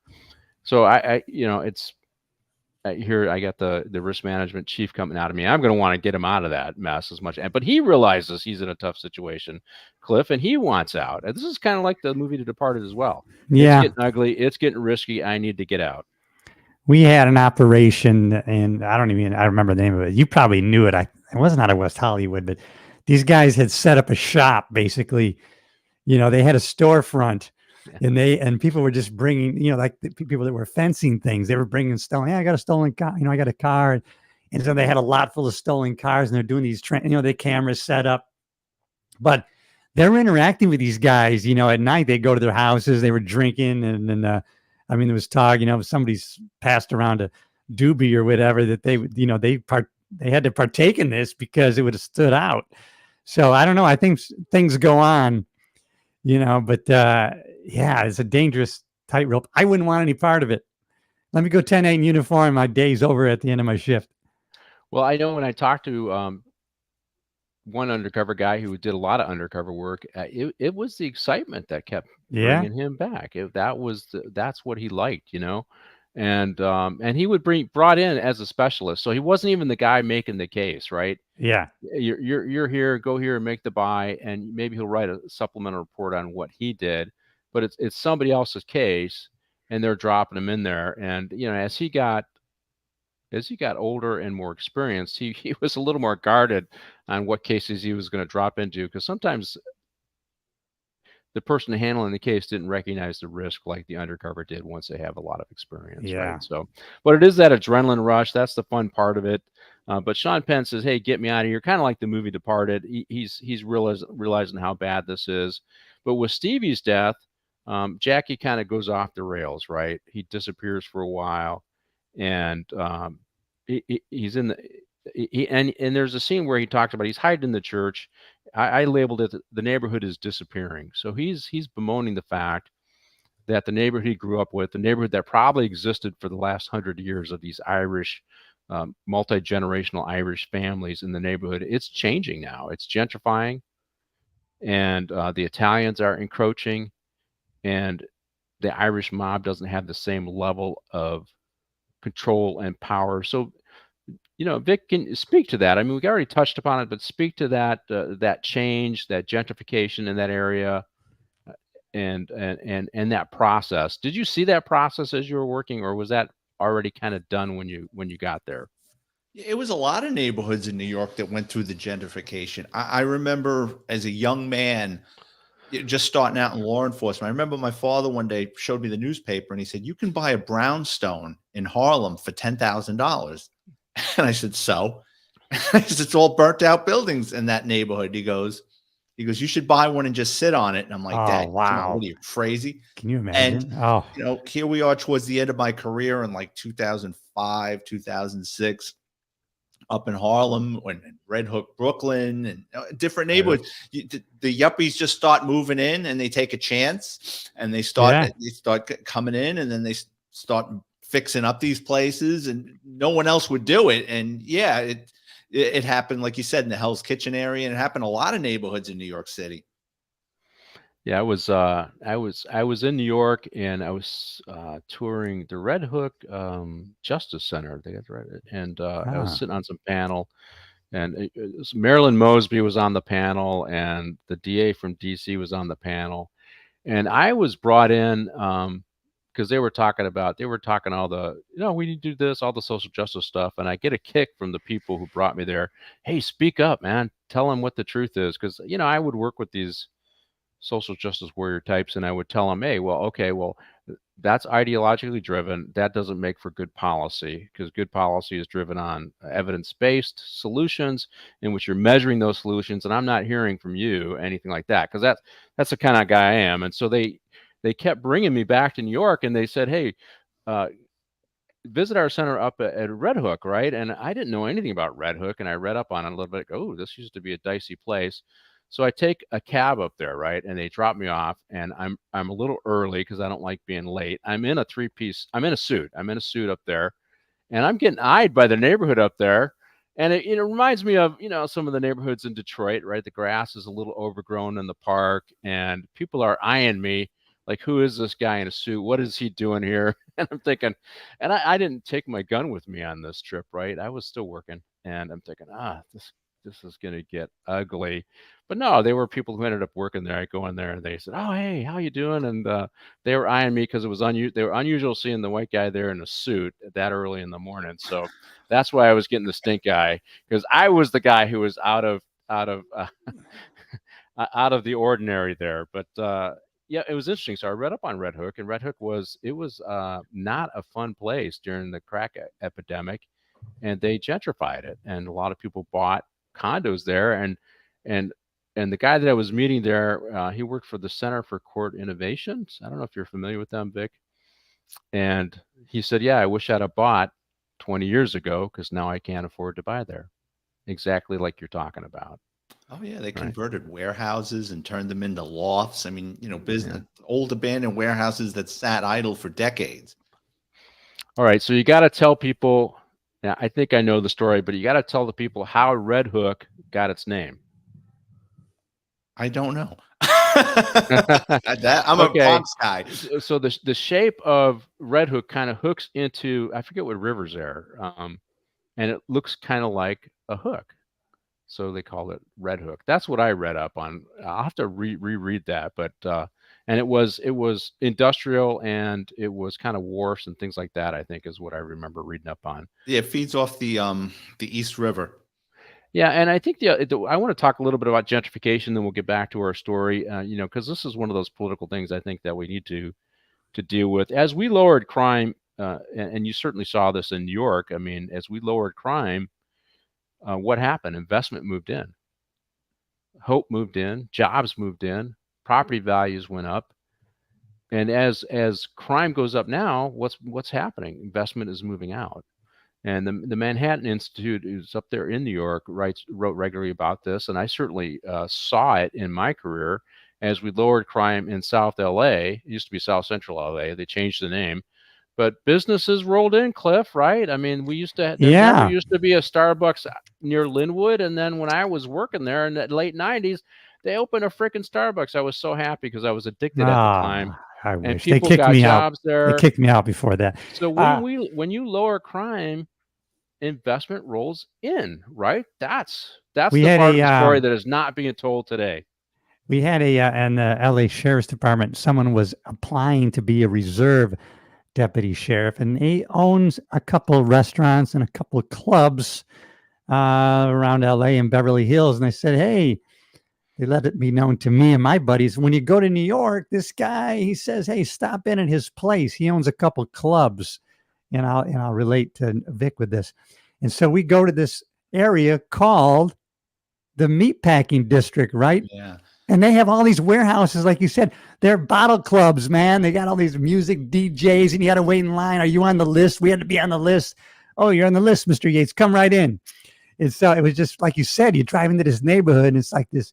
And it was the Meatpacking District. Is that right, Vic? Yeah, you had all these warehouses there. That's where the beef came in. And my dad was a butcher. He never worked there, but yeah, that's you had all these warehouses. And then, like you said, as New York slid into the abyss, into the 70s, into the 80s, you had a couple of places left down there, but it was just abandoned old meat warehouses. And the same with 42nd Street. When I was a kid, 42nd Street was where you would go to get a fake ID, fireworks, nunchucks, chucker stars. There was sex shops. I mean, it was the Wild West. And when I was a kid, we'd go up there, like a handful of us. We would go up there to get our hands on fireworks and stuff, and we would get robbed, right? So then we would come back like, all right, you know what? We're going to go up there with 10 of us. So 10 of us would pop up out of the subway, and then usually a cop would spot 10 white kids from the Bronx and go, where are you from? We're from the Bronx. Get back on that train and get your asses back to the Bronx. And, all those, and a lot of those, it was all old theaters that basically the mob bought up and turned into sex shops and peep shows. And when Giuliani came in, he says, all right, we got to clean this crap up. And first what he started doing was they carpet bombed the place with narcotics, like 24 hours a day, 7 days a week. You had teams of narcotics going out, buy and bust, buy and bust, buy and bust.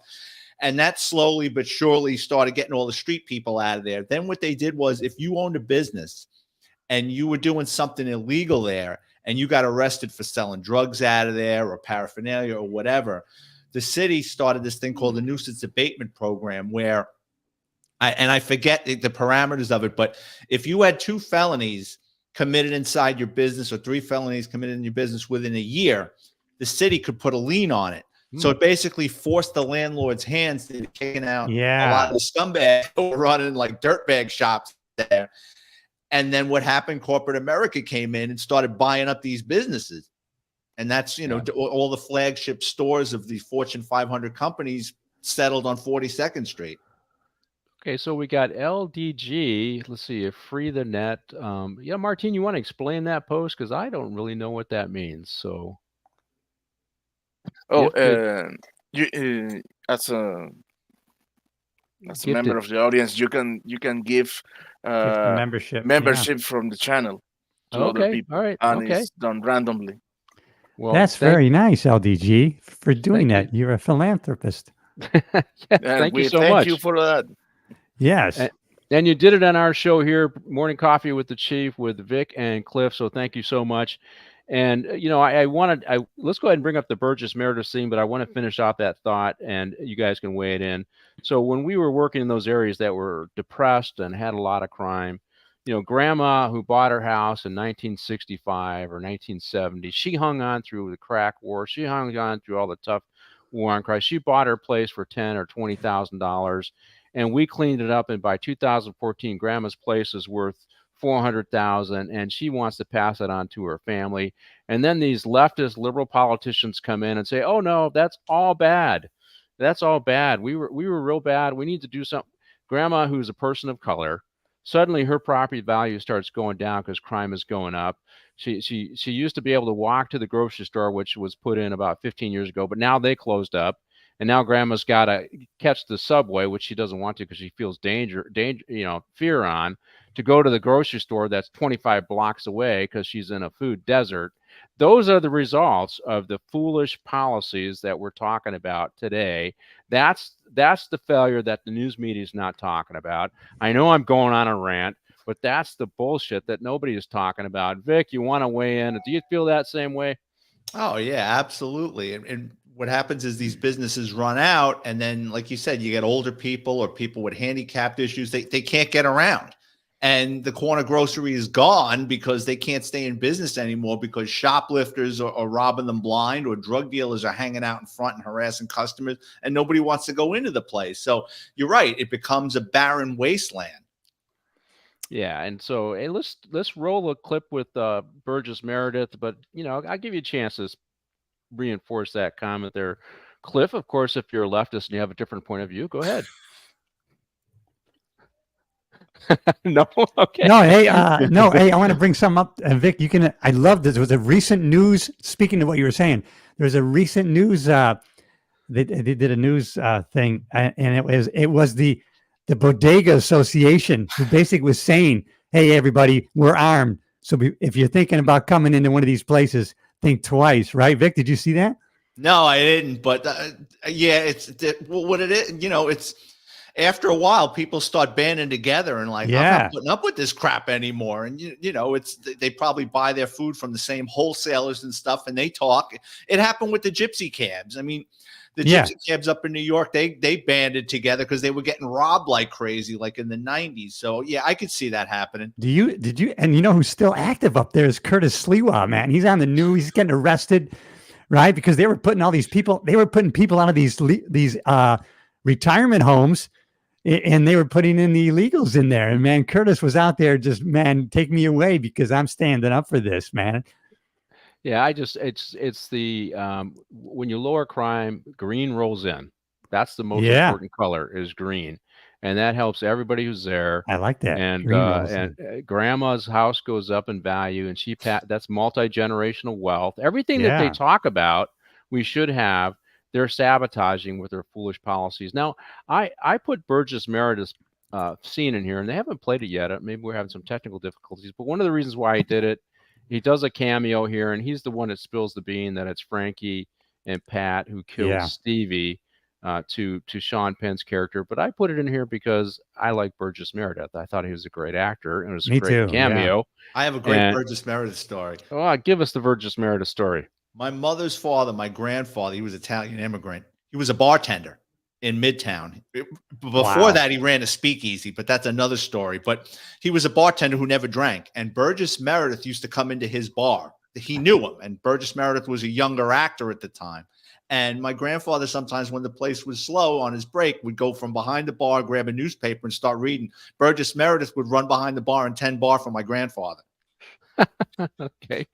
Well, I've seen him. I don't know how many movies, but I mean, obviously the Rocky ones were his big swan song. I think this occurred around that time. This movie, I remember him in a movie called The Harm's Way with John Wayne, in which I think the movie's kind of like the whole Chappie 3, Samara Straits shootout with the Japanese, where they were outgunned, but they won. And so I always, and I remember him from the iconic Twilight Zone thing where he just loves books. Remember that one? He loves books, but he's got these big Coke bottle glasses, and he's the last man on Earth, and he's in a library, but he broke his glasses, and he can't read.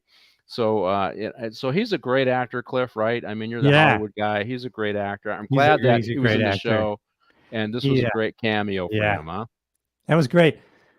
I love the scene they were showing near the end. They were showing the parade, St. Patrick's Day parade. Because I love seeing all these landmarks, right? Yeah. So I noticed that you have to be looking for it. I see in the background, it's right there at 5th and 57th, right there by the Plaza Hotel.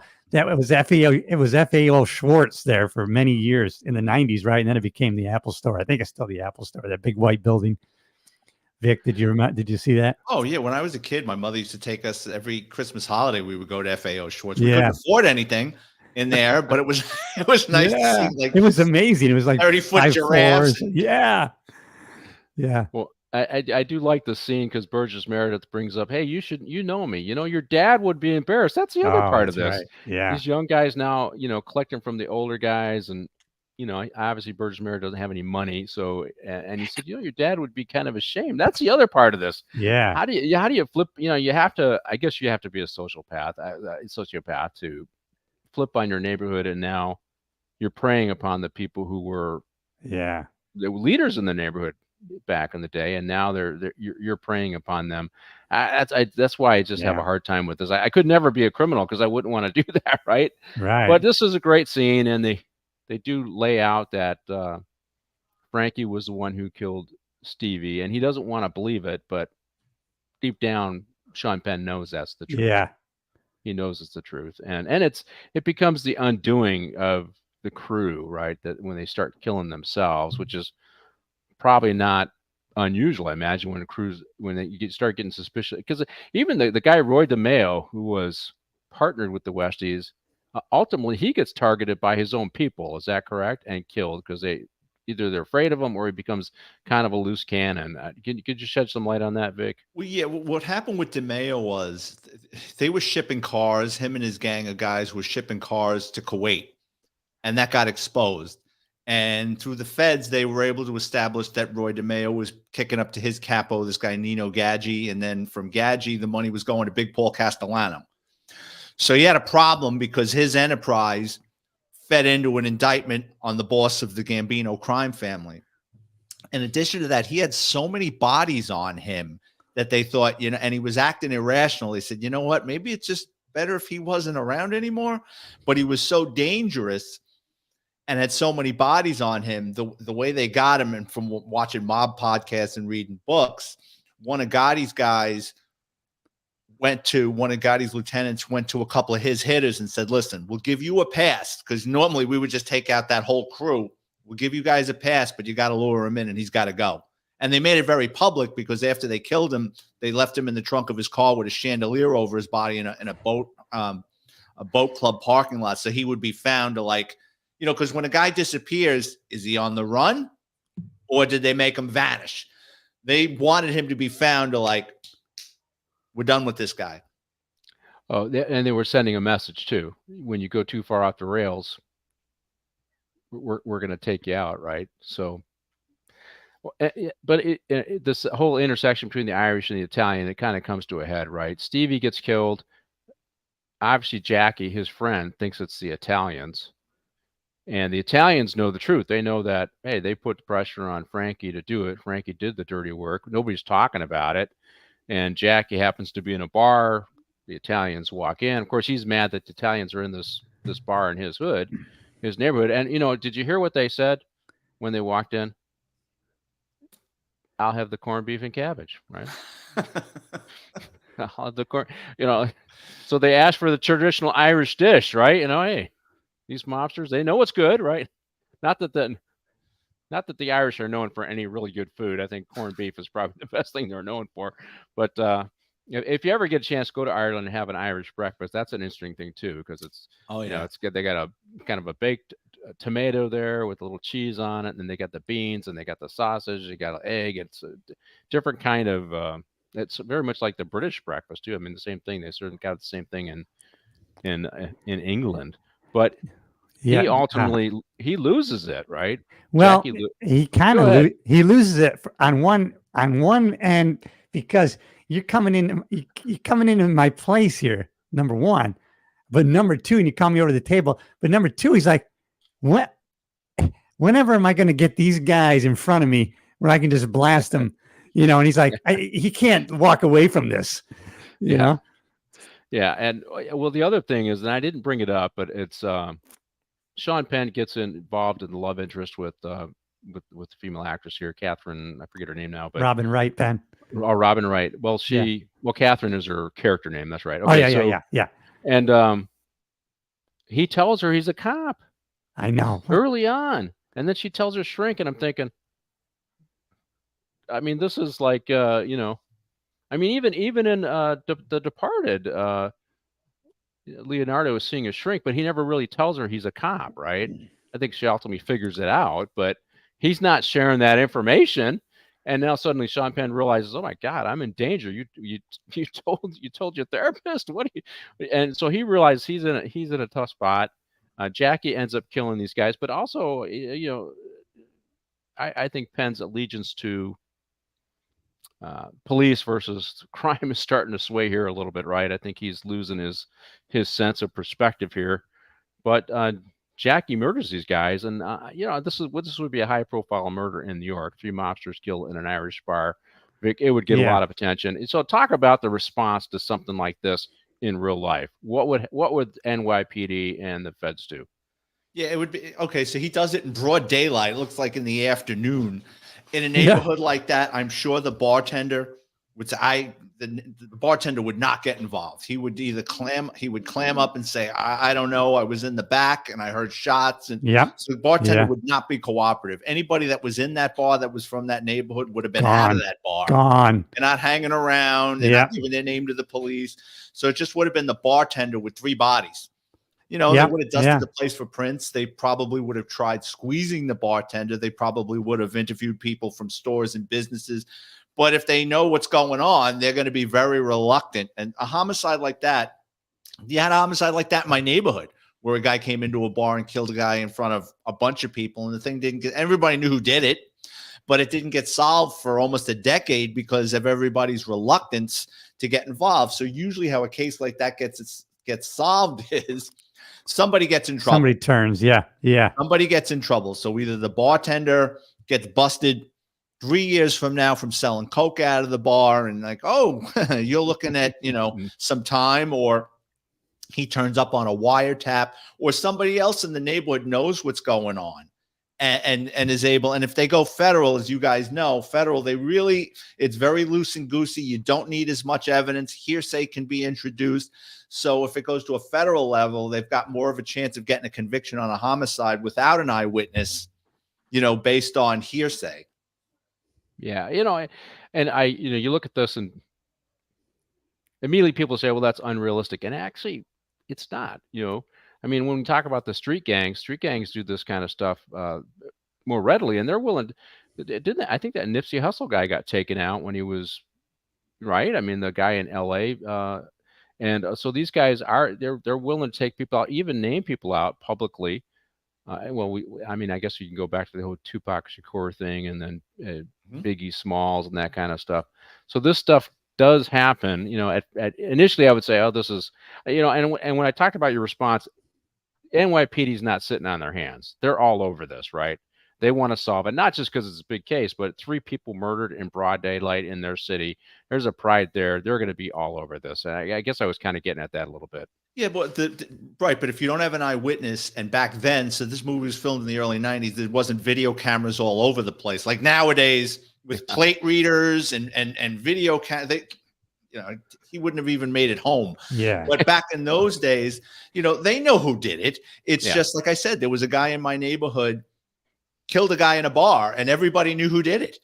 And it took, and there was, tons of eyewitnesses, and everybody had amnesia. I didn't see it. I really wasn't there. I don't know what you're talking. And it took decades. So yeah, back then, something like that could happen, but the detectives can only go so far with it. Now you got to start getting the feds involved and finding out who's involved with who. And, they probably would have thought, if these guys were Italian mob guys, they probably would have thought the Italians did it to throw off the cops that they killed them in an Irish bar.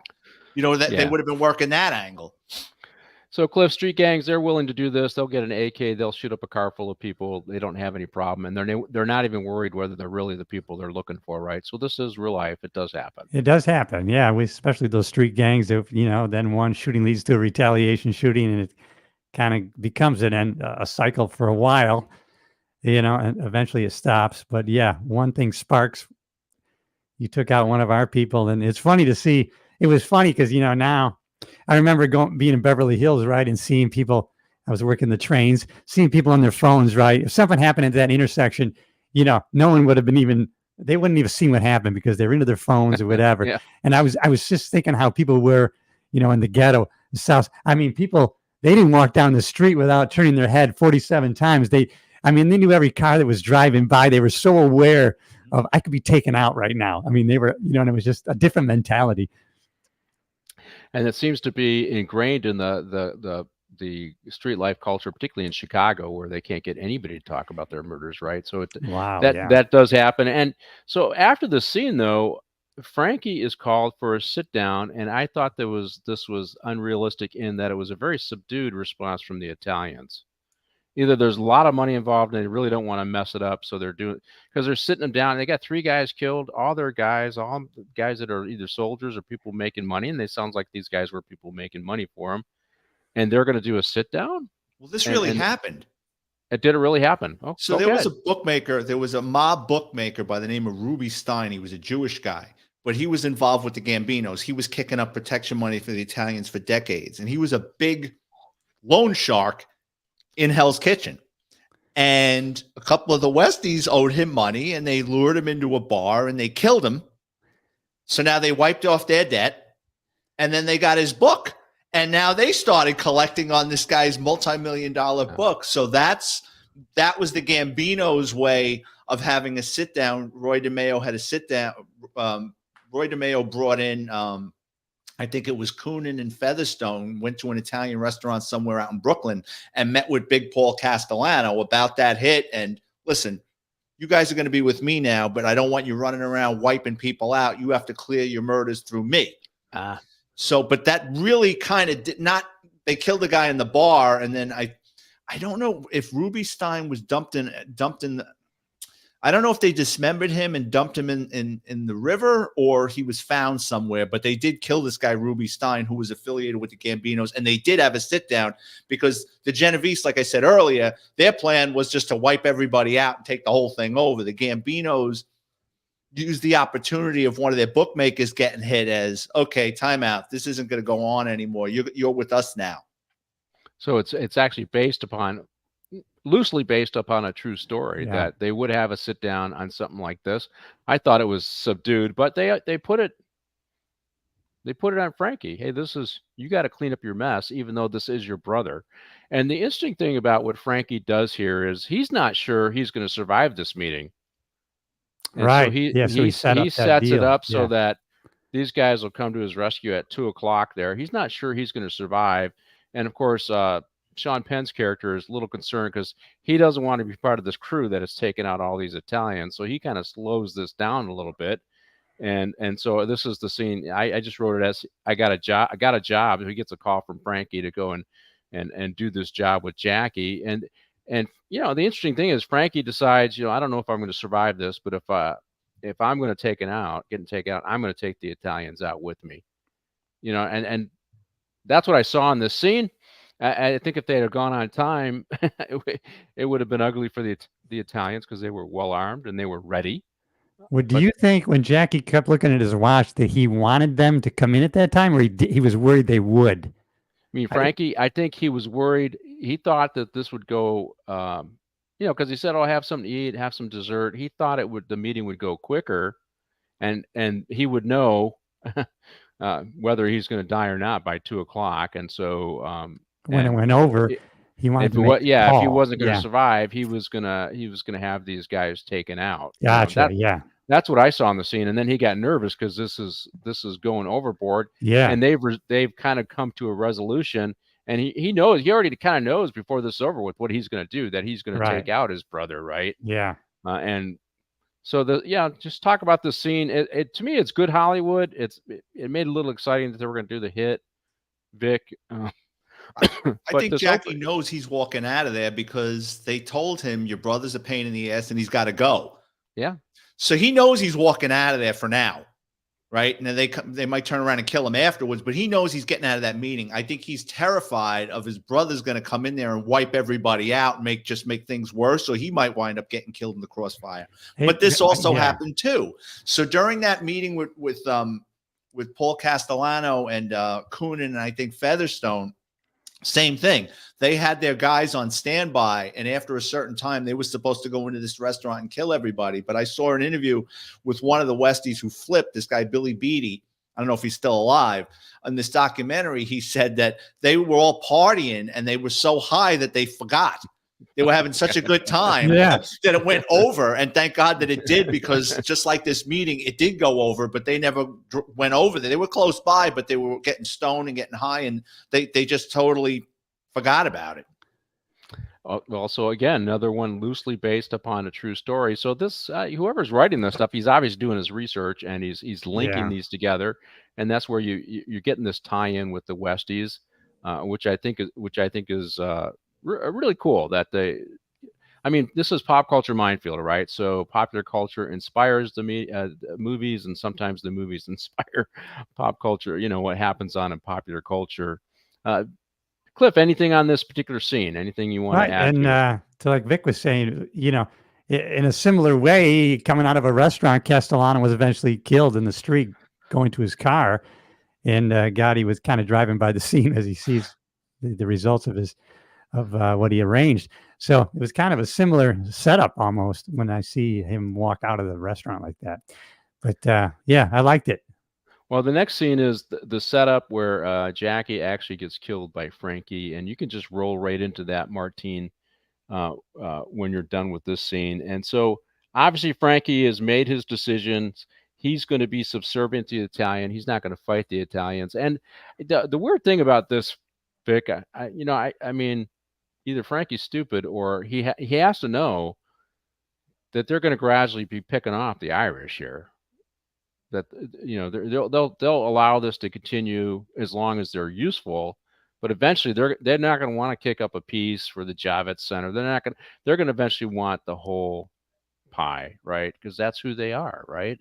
And I would think Frankie would know this is coming. So I mean, if he had, this is just me thinking out loud, but if I had a good setup and I could take them all out, I'm going to end up in prison, but at least they're not going to take me out, right? I think just he has to know down the road that he's also going to be on the chopping block. That was just my thoughts on that scene.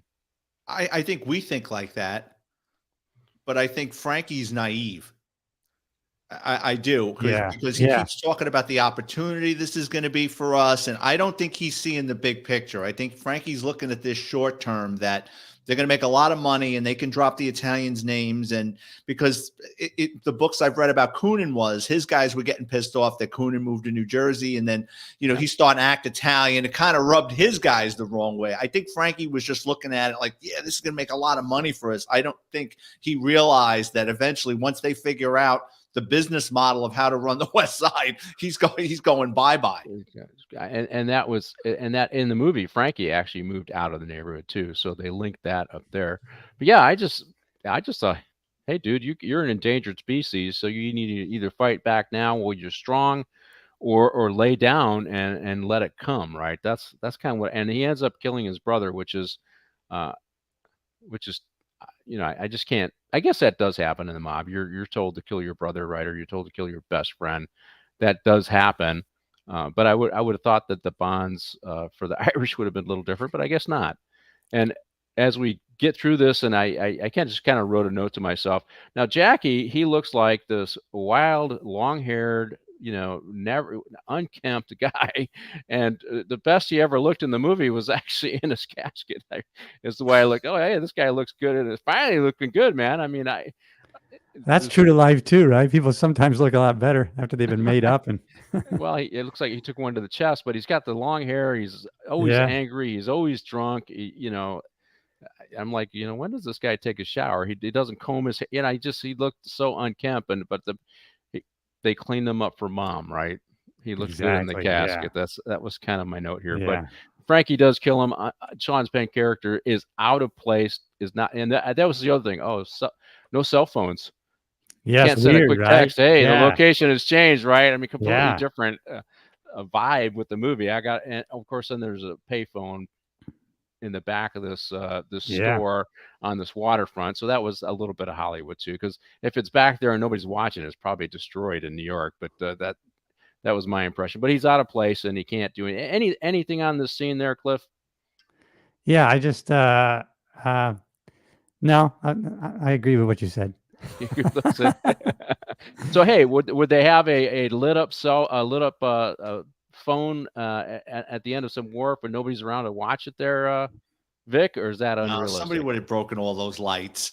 Yeah, shot them right, out, yeah. thrown bricks at him. That area is that area at the time. This is pre-Giuliani. This movie was filmed in '90s, so it's supposed to happen in the '80s. That was a real low life area. There would have Yeah. been nothing lit up. Yeah. That's I remember about when we started working in Hollywood, the East End of West Hollywood. It was just a lot of drugs, a lot of prostitutes, and the phones. You didn't want to call on the phone because you didn't want to catch anything from them, and they Right. didn't always work. So I saw that. I go, that's Hollywood. That's bull, right? So hey, Martine, roll it right into the next scene on taking on Frankie.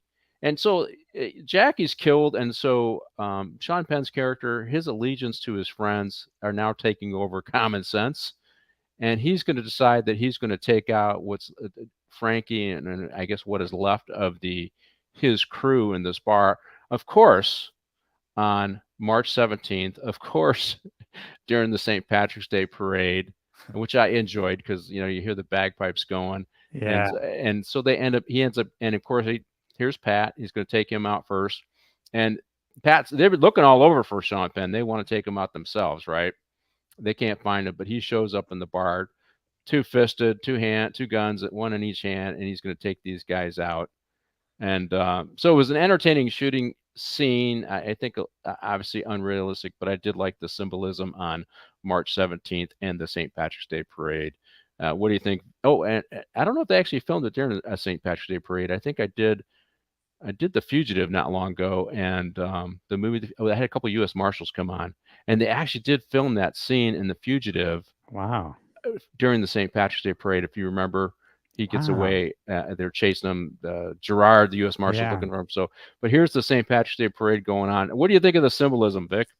I worked the St. Patrick's Day parade probably about 10 times during my career in uniform. It's always a great day. It's a lot of fun. I thought it was great.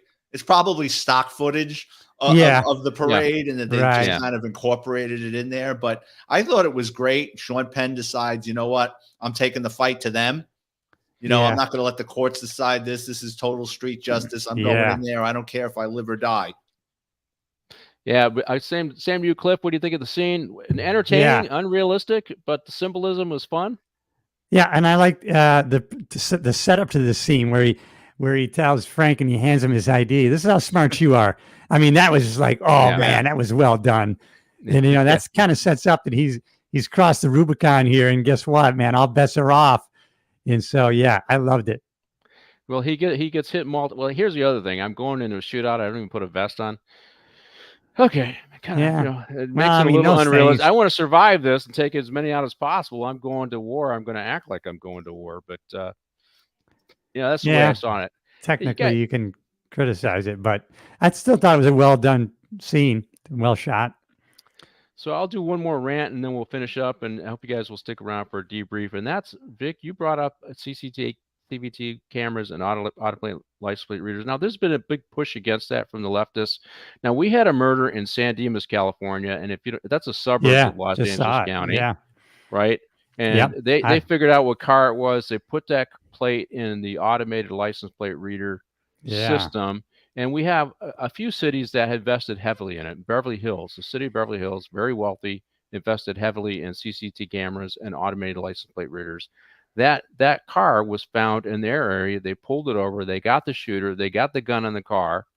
And that gun was also responsible for 3 murders of homeless people in the city of Los Angeles. Yeah, that So, was his fourth killing, when these yeah. people say, "Oh no, we can't have cameras," if you're going to pull back the police, if you're going to defund the police, you need to replace them with something. That technology is an effective tool. It worked in this case. It caught a serial killer. So you are right. Those things do help. They do help in Manhattan. They help solve a serial murder or catch a serial murder here in Los Angeles.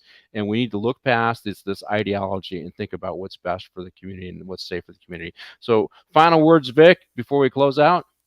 I thought it was a great movie. I thought it was a great interview, and I appreciate being here. Okay, well, we'll have you on future ones. Cliff, what do you think?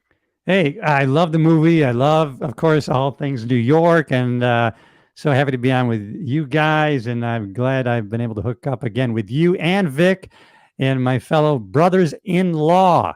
So thanks again for having me. I'll be back if you'll have me.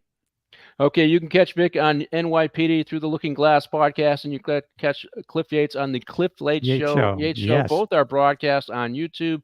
Martine, we are finished with this show. Go ahead and take it away.